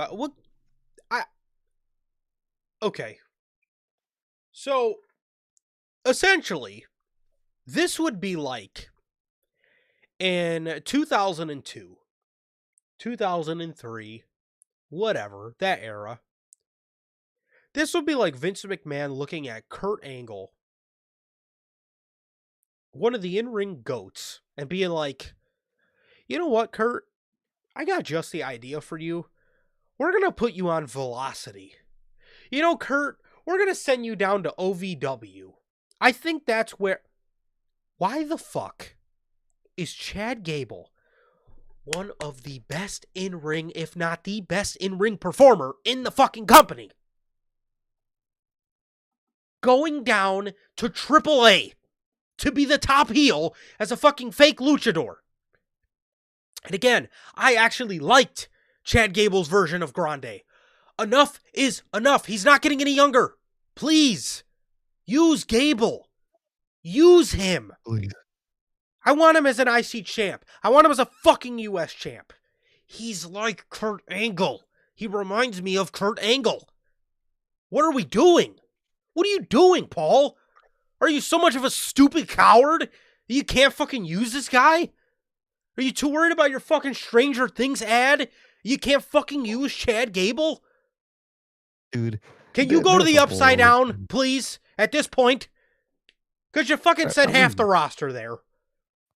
Dude, no, for real, dude. He said some fucking... I was so excited for this Braun and Punk match, and I think they're gonna cop it out and make it some fucking Stranger Things themed fucking special match, and fuck it. He's gonna fuck it up. He's turning one of your most interesting matches that you have upcoming on television into a fucking ad cop out. They're gonna have a fucking Demogorgon fucking cost Braun Breaker the match.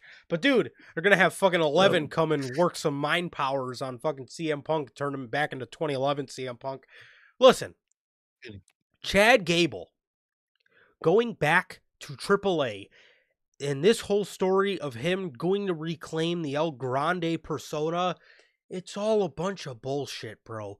Please get this guy out of doing this fucking nonsense, man. Please. For the love of God. I've had enough. I've really had enough. It I'm over this treatment of Chad Gable. I really am. You know, I'm so excited for him to come back, but it scares me because them doing this shit with him being a major guy in AAA, it just scares me for what we're going to be doing with him on Monday Night Raw, because it just gives me vibes. He's going to be a main guy in AAA, but on the regular shows, he's just going to be a fucking laughing stock and somebody who's always doing this goofy shit. And you can't use I don't want to hear the excuse of, well, Kurt Angle did silly shit in his career. Yeah, Kurt Angle did silly shit, but he also was a main event guy. You need to get Gable to that level before you want to have him do silly Kurt Angle level shit. You do. Exactly. You need to, and they don't allow him to be, so you're not allowed to do it. It's that simple, dude. I feel so bad. It's horrible. Triple H is a fucking dumb coward, dude. He really is. Fuck. All right. Now, we were just talking about it a little bit, but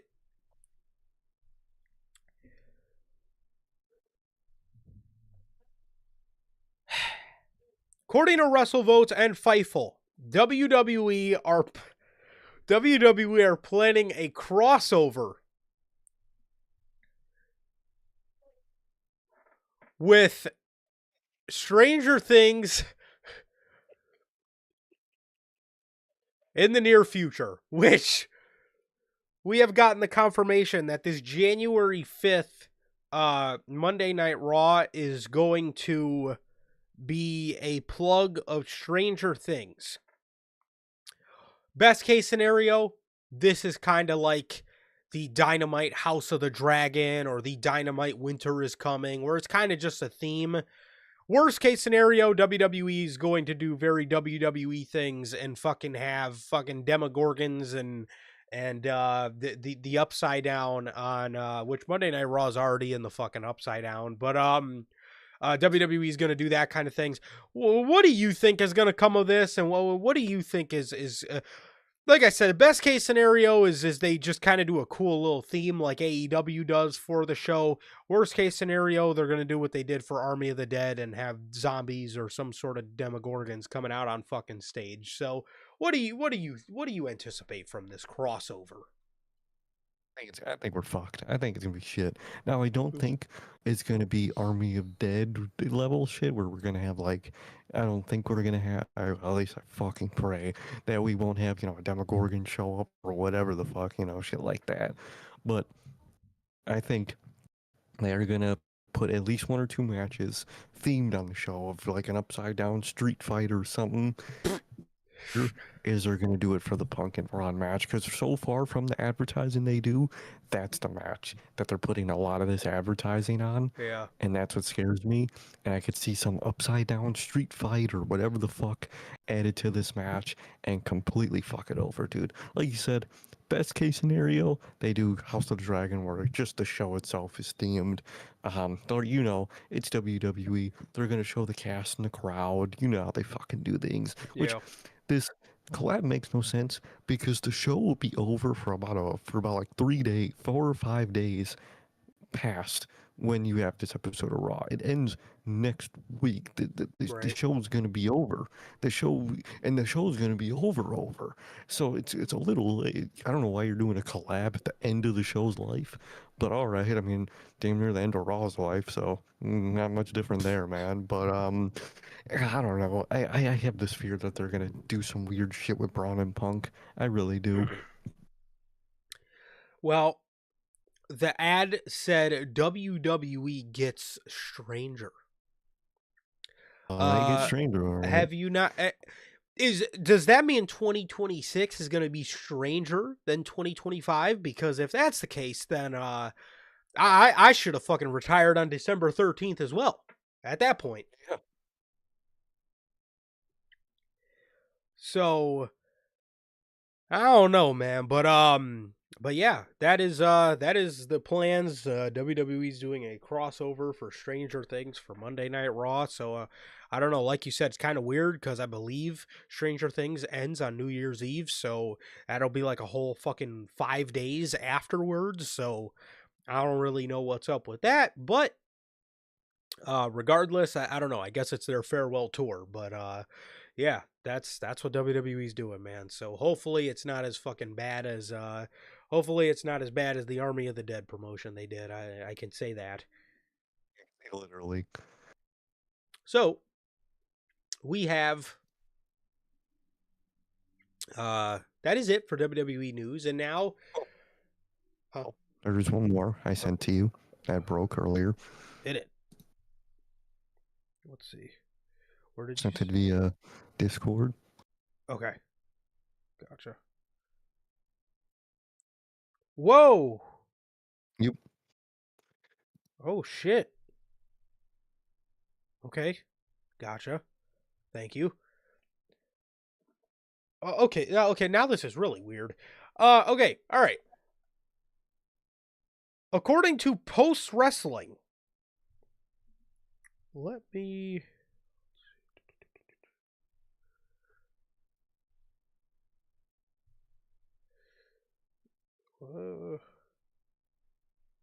Okay, yeah. Oh, you bitch. Oh, don't do me like that. Fuck. All right. According to Post Wrestling, Backlash 2026 will take place in San Juan, Puerto Rico. A date listed internally is Saturday, May 9th. Fuck. All right. Well, that's going to cause some personal scheduling conflicts for myself. Well, the show will be a bit early, so we might get out. Okay. It might not be an entirely bad thing, but Backlash 2026 is going to be going back to Puerto Rico as this is confusing to me now because now I'm wondering where the Italy show is going to end up being, and May 9th for the show is again causes some. Now I'm just finding out about this. This causes some personal scheduling conflicts for myself. But regardless, Backlash headed back to San Juan, Puerto Rico, or back to Puerto Rico, and I am actually excited for. I'm very excited for this. Puerto Rico was a fucking great crowd. I wanted them to go back there for a minute, and I'm excited. I'm very excited for this to take place. As the only thing that's got me wondering is now where is the Italy show going to be, because Chicago's got Chamber and now Backlash has got Puerto Rico, but then again Italy might take the June spot because usually June goes to Money in the Bank, so Italy might take the June spot, as it seems like the May spot is being taken up by Backlash Puerto Rico, man. So I'm very excited for this. They were a great, great crowd, and Backlash 2023 was one of the best pay-per-views that WWE's done in the Paul Coward Levesque era. So I'm excited, man. I'm excited. But how are you feeling about Backlash headed back to Puerto Rico? I'm excited, man. I'm excited. Like you said, I'm very curious to see what they're going to do with the Italy show. But other than that, excited for Backlash. It was a great show. Insane fucking crowd, dude. And let's run it back. Let's do some shit there. It would be nice if, you had some, Santos Escobar be able to be a big star over there, but Triple Coward. But I'm excited nonetheless, and I like the sound of this overall. Will we see our guy Bad Bunny there again? Probably. More than definitely, I think so. I would hope so. So now that is it for the WWE news, as we have an official word from our sponsor here at Notorious Heels, man. We got a word from none other than W Energy, man. W Energy is an energy drink loaded with vitamins and nootropics formulated to improve focus without getting the jitters. W is a clean formula, sugar-free, zero-calorie, free from fillers and artificial colorings, with 150 milligrams of caffeine per serving. You get your W products today with the link below and code NHP at checkout to save yourselves 10% on your next W purchase. Always got to shout out W with a workout, whatever you may need the energy for, whether it's New Year's, next week, man. If you want to stay up, if you want to watch that ball drop, be there for the countdown for the new year, man. W got you. You'll be energized. You'll be focused. You won't have the jitters, and it'll taste good all at the same time. Truly, always. Got to shout out W. Yes, sir. Yes, sir. As always, shouts out and thank you to the great people over at W, the official sponsor of what we do here at Notorious Heels. So, AEW. Well, two of our AEW stories largely pertain to WWE, so we'll start with those. Andrade, man, the guy that's been in a legal battle with WWE since the Dynamite 6-year anniversary show. According to Fightful, Andrade El Idolo is free to sign wherever. He is free to sign with any other company after his WWE legal issues were resolved around December 12th. This came after Rush introduced Andrade to an attorney who worked closely with WWE for years and helped get him out of his 1-year non-compete clause and helped get it waived. Well, big ups to his boy Rush. Shout out Rush, because he definitely put a lot of he definitely put a lot of food on Andrade's table. Helped put a lot of more money in Andrade's bag. So he didn't have to fucking wait a year working butt fuck indies while he waited for his 1-year non-compete to come up. So shout out Rush. Very happy for Andrade. He was able to get this resolved. And he got it resolved around December 12th, so he is completely free to sign wherever. We could very well see him tomorrow night. We could very well see him tomorrow night, man. Who knows, who he's going to help in the Don Callis family and who he's not. Can he turn on him? Please. But I'm happy for Andrade. He doesn't have to spend a year in purgatory, man. And I'm glad that shit got resolved. I knew, to be honest, that was going to end up being the conclusion where WWE was eventually just going to give up finally.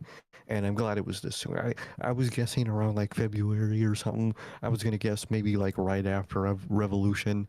But they did it now. And I'm happy, man. I'm happy for Andrade.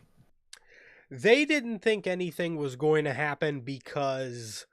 They didn't think anybody was going to happen because they have this idea that they're WWE and nobody's going to fight them back because nobody wants to burn that bridge.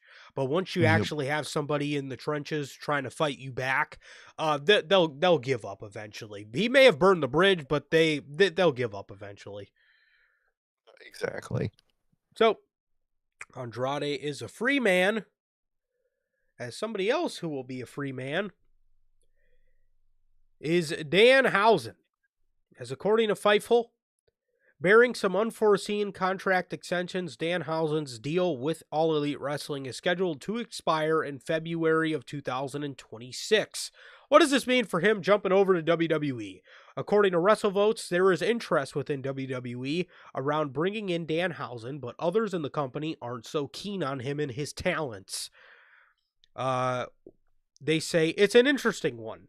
I know people there want him to come over, CM Punk, but I know people there that aren't so keen on him and his talents. So I don't know where they're going, I don't know where they're going to stand when it's time for him to come as a free agent. I'm sure there'll be an offer. He's talented. People like him. He's over. I could see them making an offer. I know some people there maybe just don't get it, and that's fair. We'll see. I don't think it's a done deal yet. I'm not in WWE, but I am amongst some of the people that just don't get it. I don't get the hype behind Danhausen. At least, unless AEW really made him look like shit, from my understanding, his gimmick sucks. he can't really wrestle. And maybe he can. I don't. AEW didn't really showcase it, but I just don't think he's that good. I really don't. I think if you want Danhausen, you have a better version of Danhausen and Jey Uso. At least Jey Uso blows up within 3 minutes, but at least he's a gimmick that's over and can somewhat move in the ring. Not good, but he can move. He's mobile enough. When he's by himself, you have a lot more gimmicks that are a lot more useful. And to me, Danhausen is just a gimmick, and he's not really that useful. No, yeah, I get he's CM Punk's friend, but that's about it. That's really all he's got. I never cared for him. Didn't really care for the gimmick. He's not that good in the ring. He doesn't really have a dynamic to him for nothing. He's kind of just a face that they put on shirts and they sell for some reason. So I could see WWE taking him and putting him in NXT and having him be some sort of super senior in NXT for the merch alone. Yeah. Don't think he'll be anything of matters in WWE, at least not for me.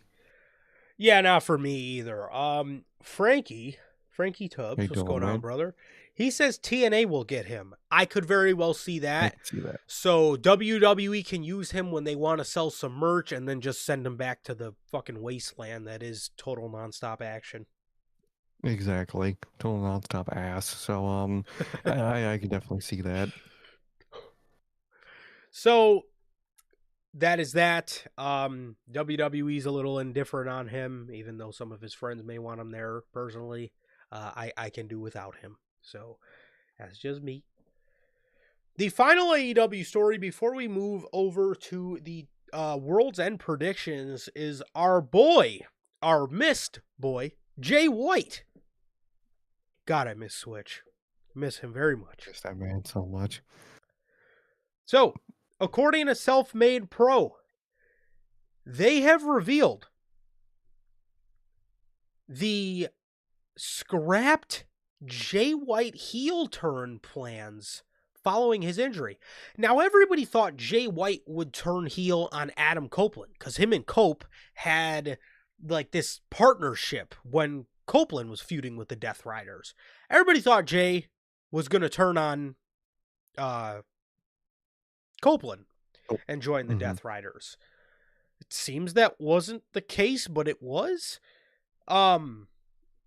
Self-Made Pro revealed that Jay White was originally booked to join Jon Moxley's Death Riders at AEW Dynasty, a major change in direction that would have seen him screw over Swerve Strickland in the world title match. I could tell you what, that would have made a hell of a lot more sense than the Young Bucks siding with Jon Moxley and the Death Riders, which, to be honest, probably would have fucking saved Dynasty. It probably would have. And if they were doing like some, and if they kind of included the rest of Jay White's group and kind of did an assimilation thing, I think the Guns would have actually probably been pretty cool in the Death Riders, possibly. Imagine the Death Riders intro and then Many Men. Oh, that's fuck. all I'm saying, bro. Come on, bro. I didn't hear you at first. Now I'm kind of hearing you. Now I'm kind of hearing you. Put the theme song in it. It's okay. All right. That shit would work. All right. All right. You got me. You got me there. I got to do the smile tap out for that one. You got me. You got me. All right. I'm not going to rebut that now. I had a rebuttal, but I'm not going to say shit now. So Jay White was supposed to join the Death Riders and screw Swerve Strickland in his match against Moxley if he hadn't gotten injured. I'm talking about the exact match where Swerve got screwed by the Bucks. If I remember correctly, Moxley won, and that was the moment. This wasn't a thrown together idea. White's heel turn and alignment with the Death Riders had been in the works for a couple of months before Dynasty, which, like I said, we talked about with the Cope stuff, making it a major creative priority until injury took him off the board. Jay White was going to show up, turn heel, and align with the Death Riders. That was the plan. It wasn't last minute either. It had been planned for a couple months before the angle had happened. Then White got hurt, and obviously everything changed. In the end, it was the Bucks who ended up making the run in and attacking Swerve while replacing White's intended role in the finish. That twist wasn't the original call, and it was a backup plan. Oh, dude, that annoys me even more because that probably would have led us into a fucking Swerve and Jay White feud. Oh, god damn it. Swerve just turn around and do a switchblade out, man. Come on. Man. That shit would have been fire, dude. He actually would have been perfect for that group. Maybe. You have a chance. But things may have turned out to be a blessing in disguise because look at what's They're about to happening. need a new leader. The Death Riders are about to need a new leader. They're about to need a new sheriff. And if Jay White is ready to come back, which I believe he may be, I think he is. Jay White could very well be the new, you know, maybe one may say the Death Riders have become a lot less cutthroat since Jon Moxley has been tapping out and giving up a lot lately. One may say they may need that cutthroat mentality that they used to have. Jay White may be the perfect guy to fucking lead the Death Riders into their cutthroat era. I think he's actually perfect for that, dude. He's got the whole cutthroat era. He's got a dude. Imagine the Death Riders intro into the Slash intro to his theme song, dude, and Ooh. like that, the drop of the fucking knife, dude. Yeah. Come on, dude. Come on, that shit is perfect. I think he would mix perfect with those guys, and I think it just works, dude. I think it's just one of those things that would work. And like you said, it didn't happen earlier this year when it was supposed to, and it might be a blessing in disguise because they're about to kick Moxley out probably tomorrow night in Yeah. his C2 match. So come on, man. I think it's perfect, and that's what I would do, man. The Bang Bang Gang, that I did overall start to like them. It's good to change. It's good for evolution. This might be the perfect evolution that Jay White needs in AEW to be in that top main event spot. I think so, which is going to be dope because this will probably lead us into a Moxley and Jay White program, which I think is going to be great. And it'll get Jay White back on television. Worst case scenario, he comes back as a part of the Bang Bang Gang and FTR match. Best case scenario, Jay White is fucking revealed as the new leader to the Death Riders to put them in their cutthroat era, and I think that's the way to go. I think that's the way to make an impact. The Bang Bang Gang, overall is largely an unimpactful group. And if you wanted a new leader for that, you can put Ace Austin as the new leader to that. If you Yeah. actually want to fucking throw the guy on TV, that'd be fucking great. But personally, after hearing this would have been dope. This would have saved Dynasty, and this would have been fucking awesome, man. This would have been awesome. But again, it's not completely a bad thing, man, because you can still implement this into current day TV and make him the new leader of the Death Riders. I think that would be dope. Exactly, dude. Exactly. I would love it. I think it's perfect. I think everything is about to align perfectly, and I would do it, dude. I would do it. 100%. So, and please, I'm glad Tony Khan thinks of Jay White and has these amount of big plans for him, because it does let me know that he does like him, which is great. Like that story is actually true. It was random, but it's true. Because, dude, didn't it come around that time too that he got injured? That's Yeah. probably what that Yep. was.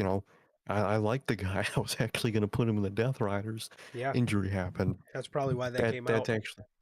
That's really reassuring to know about Jay White's like status on the show. Actually, Yes. So maybe he wasn't so stupid for signing with AEW after all. literally, maybe he wasn't. Hopefully, God, I hope.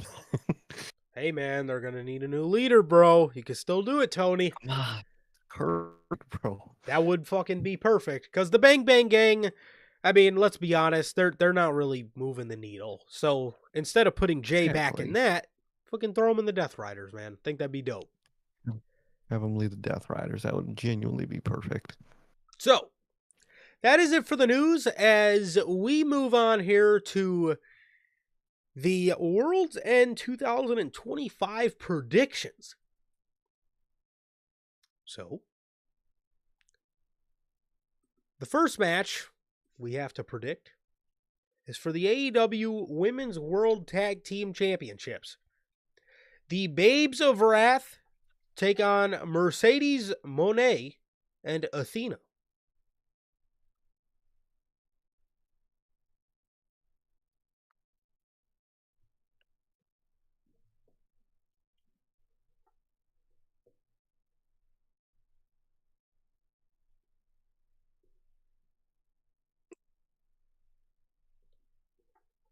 Ah,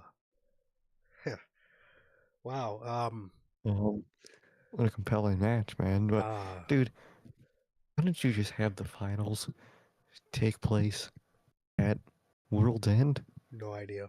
I Absolutely don't know, no man. idea. I'm gonna guess Babes of Wrath because they're the champs. I would hope the new champs keep the titles. So I'm gonna go with them, I guess.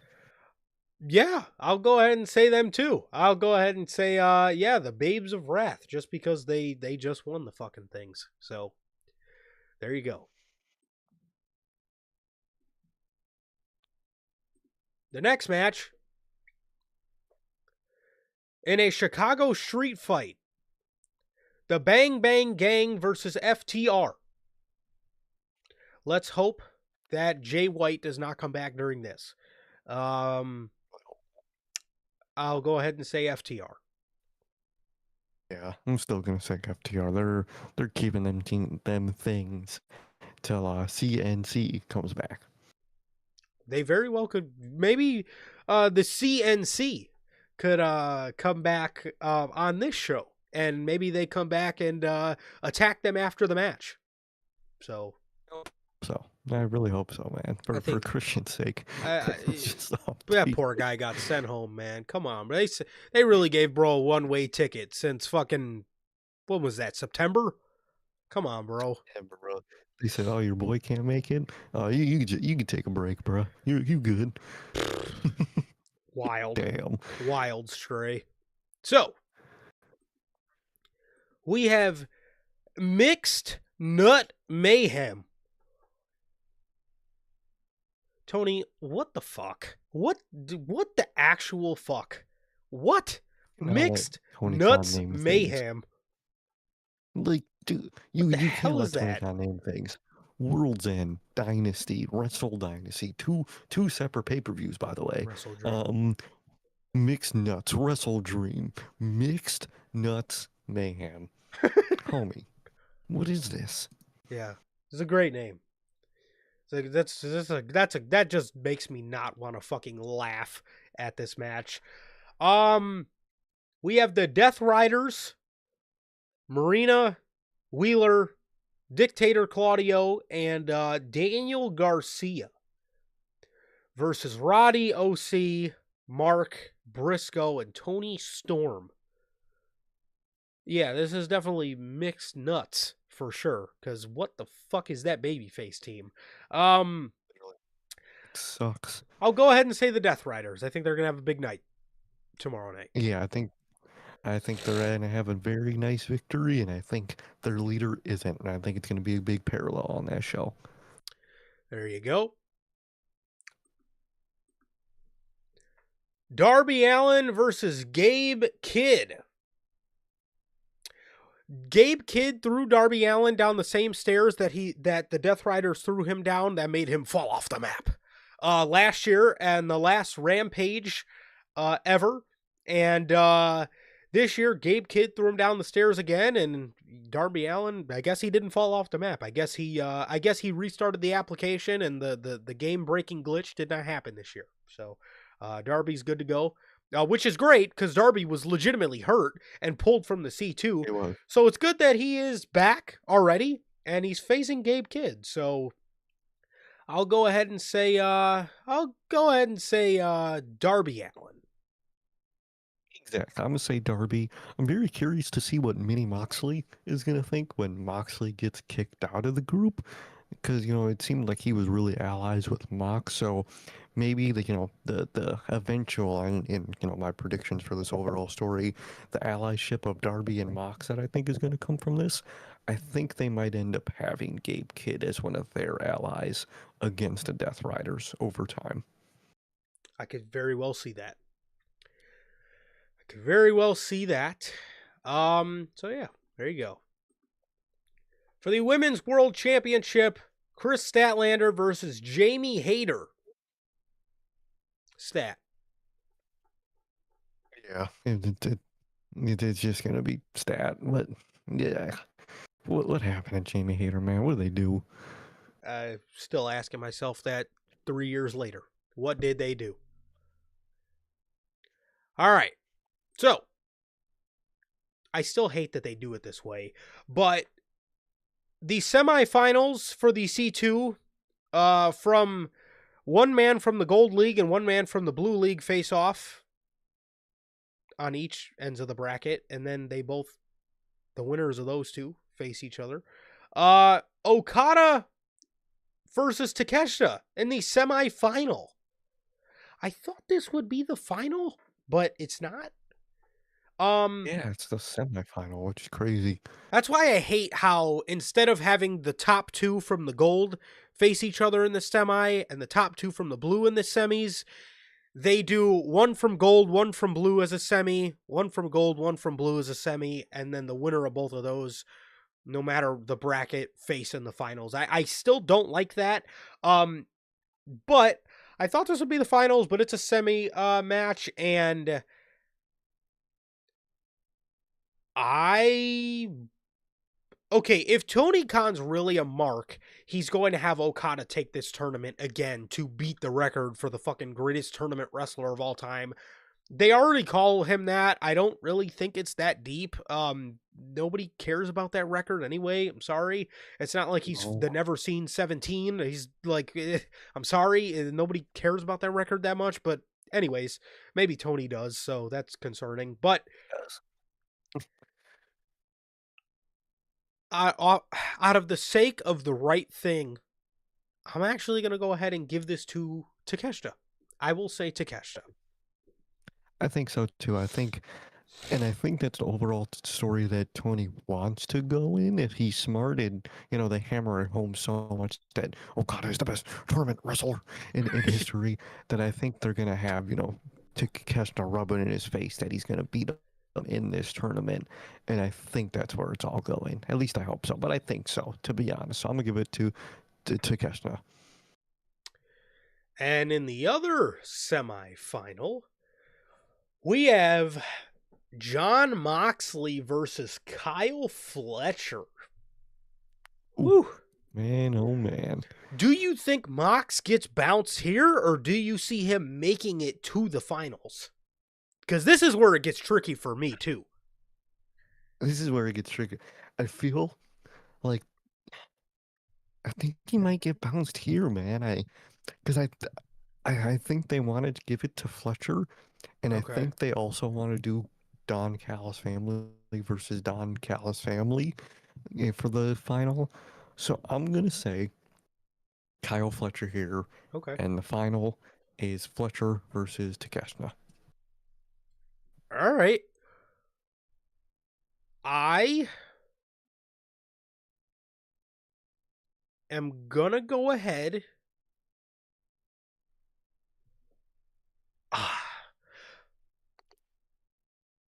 I want to say Moxley because I would love the story of him to have a little bit of hope. And then once he gets to that final, he fucking drops the ball, and that's the final straw for the Death Riders. But I feel they're going to do what you said. I think they want it to be Don Callis family versus Don Callis family. So I will actually go ahead and say Kyle Fletcher as well. And I think John Moxley is gonna get turned on by his group at the end of this match. Uh but that's the other thing that's concerning for me too is Moxley, like, do you do that turn like that early in the show? Or do they end up just saving the turn for like a dynamite, which is concerning. Yeah, I'm concerned about that too. That's why it might be the smart. It might be more efficient to have Mox win this match and do the turn in the finale. Yeah. But I don't know if they're smart enough to do it. I think that's why I also, like you said, I am scared they're gonna do it on Dynamite, which is like it's such a on pay-per-view. So those are my concerns too, man. For sure. But what I would honestly do is I would have if I was booking this, I would have Moxley win this and then go all the way up until, the second to last match or, the whenever they end up putting the finals on the show and then do the Death Rider turn there. Personally, that's what I would do. I feel like they're going to do Fletcher though. I feel like they're going to do Fletcher. However, I'm going to predict I'm going to change my prediction. I feel like AEW is going to do Fletcher. My prediction, though, and I'll throw this out there for good luck. I'm going to say we get a John Moxley versus Konosuke Takeshita final. So I'll predict Moxley beats Fletcher here, which I think is going to further cause tension in the group. Now that Takeshita will be the Continental Champion, because I think Takeshita will go on to defeat John Moxley, which will lead to, the Death Riders turning on John Moxley. So I'll go ahead and say Moxley here, and then again, if we do get our Takeshita Moxley final, I'll go ahead and give it to Takeshita for that, and then Death Riders turn on Moxley. But if we do end up getting what I think AEW is going to do, I feel like Takeshita will beat Fletcher anyways. So I think so. either way, I think Takeshita walks away with the C2 this year, and John Moxley gets turned on, and the Death Riders, led by John Moxley's helm, are no more. I think so. I'm in the same boat as you. I think overall, Takeshita is going to take the C2 this weekend, and I think he's going to win it all, man. I don't know how they're going to do it. I really do like your way. I think that would be the most story-driven way to do it. Um, I wouldn't be shocked if they do it the other way. Um, Even though I would love, they are also, doing the tease of, I'm sure Takeshita is going to be the one to probably first get booted from the Don Callis family thanks to this win.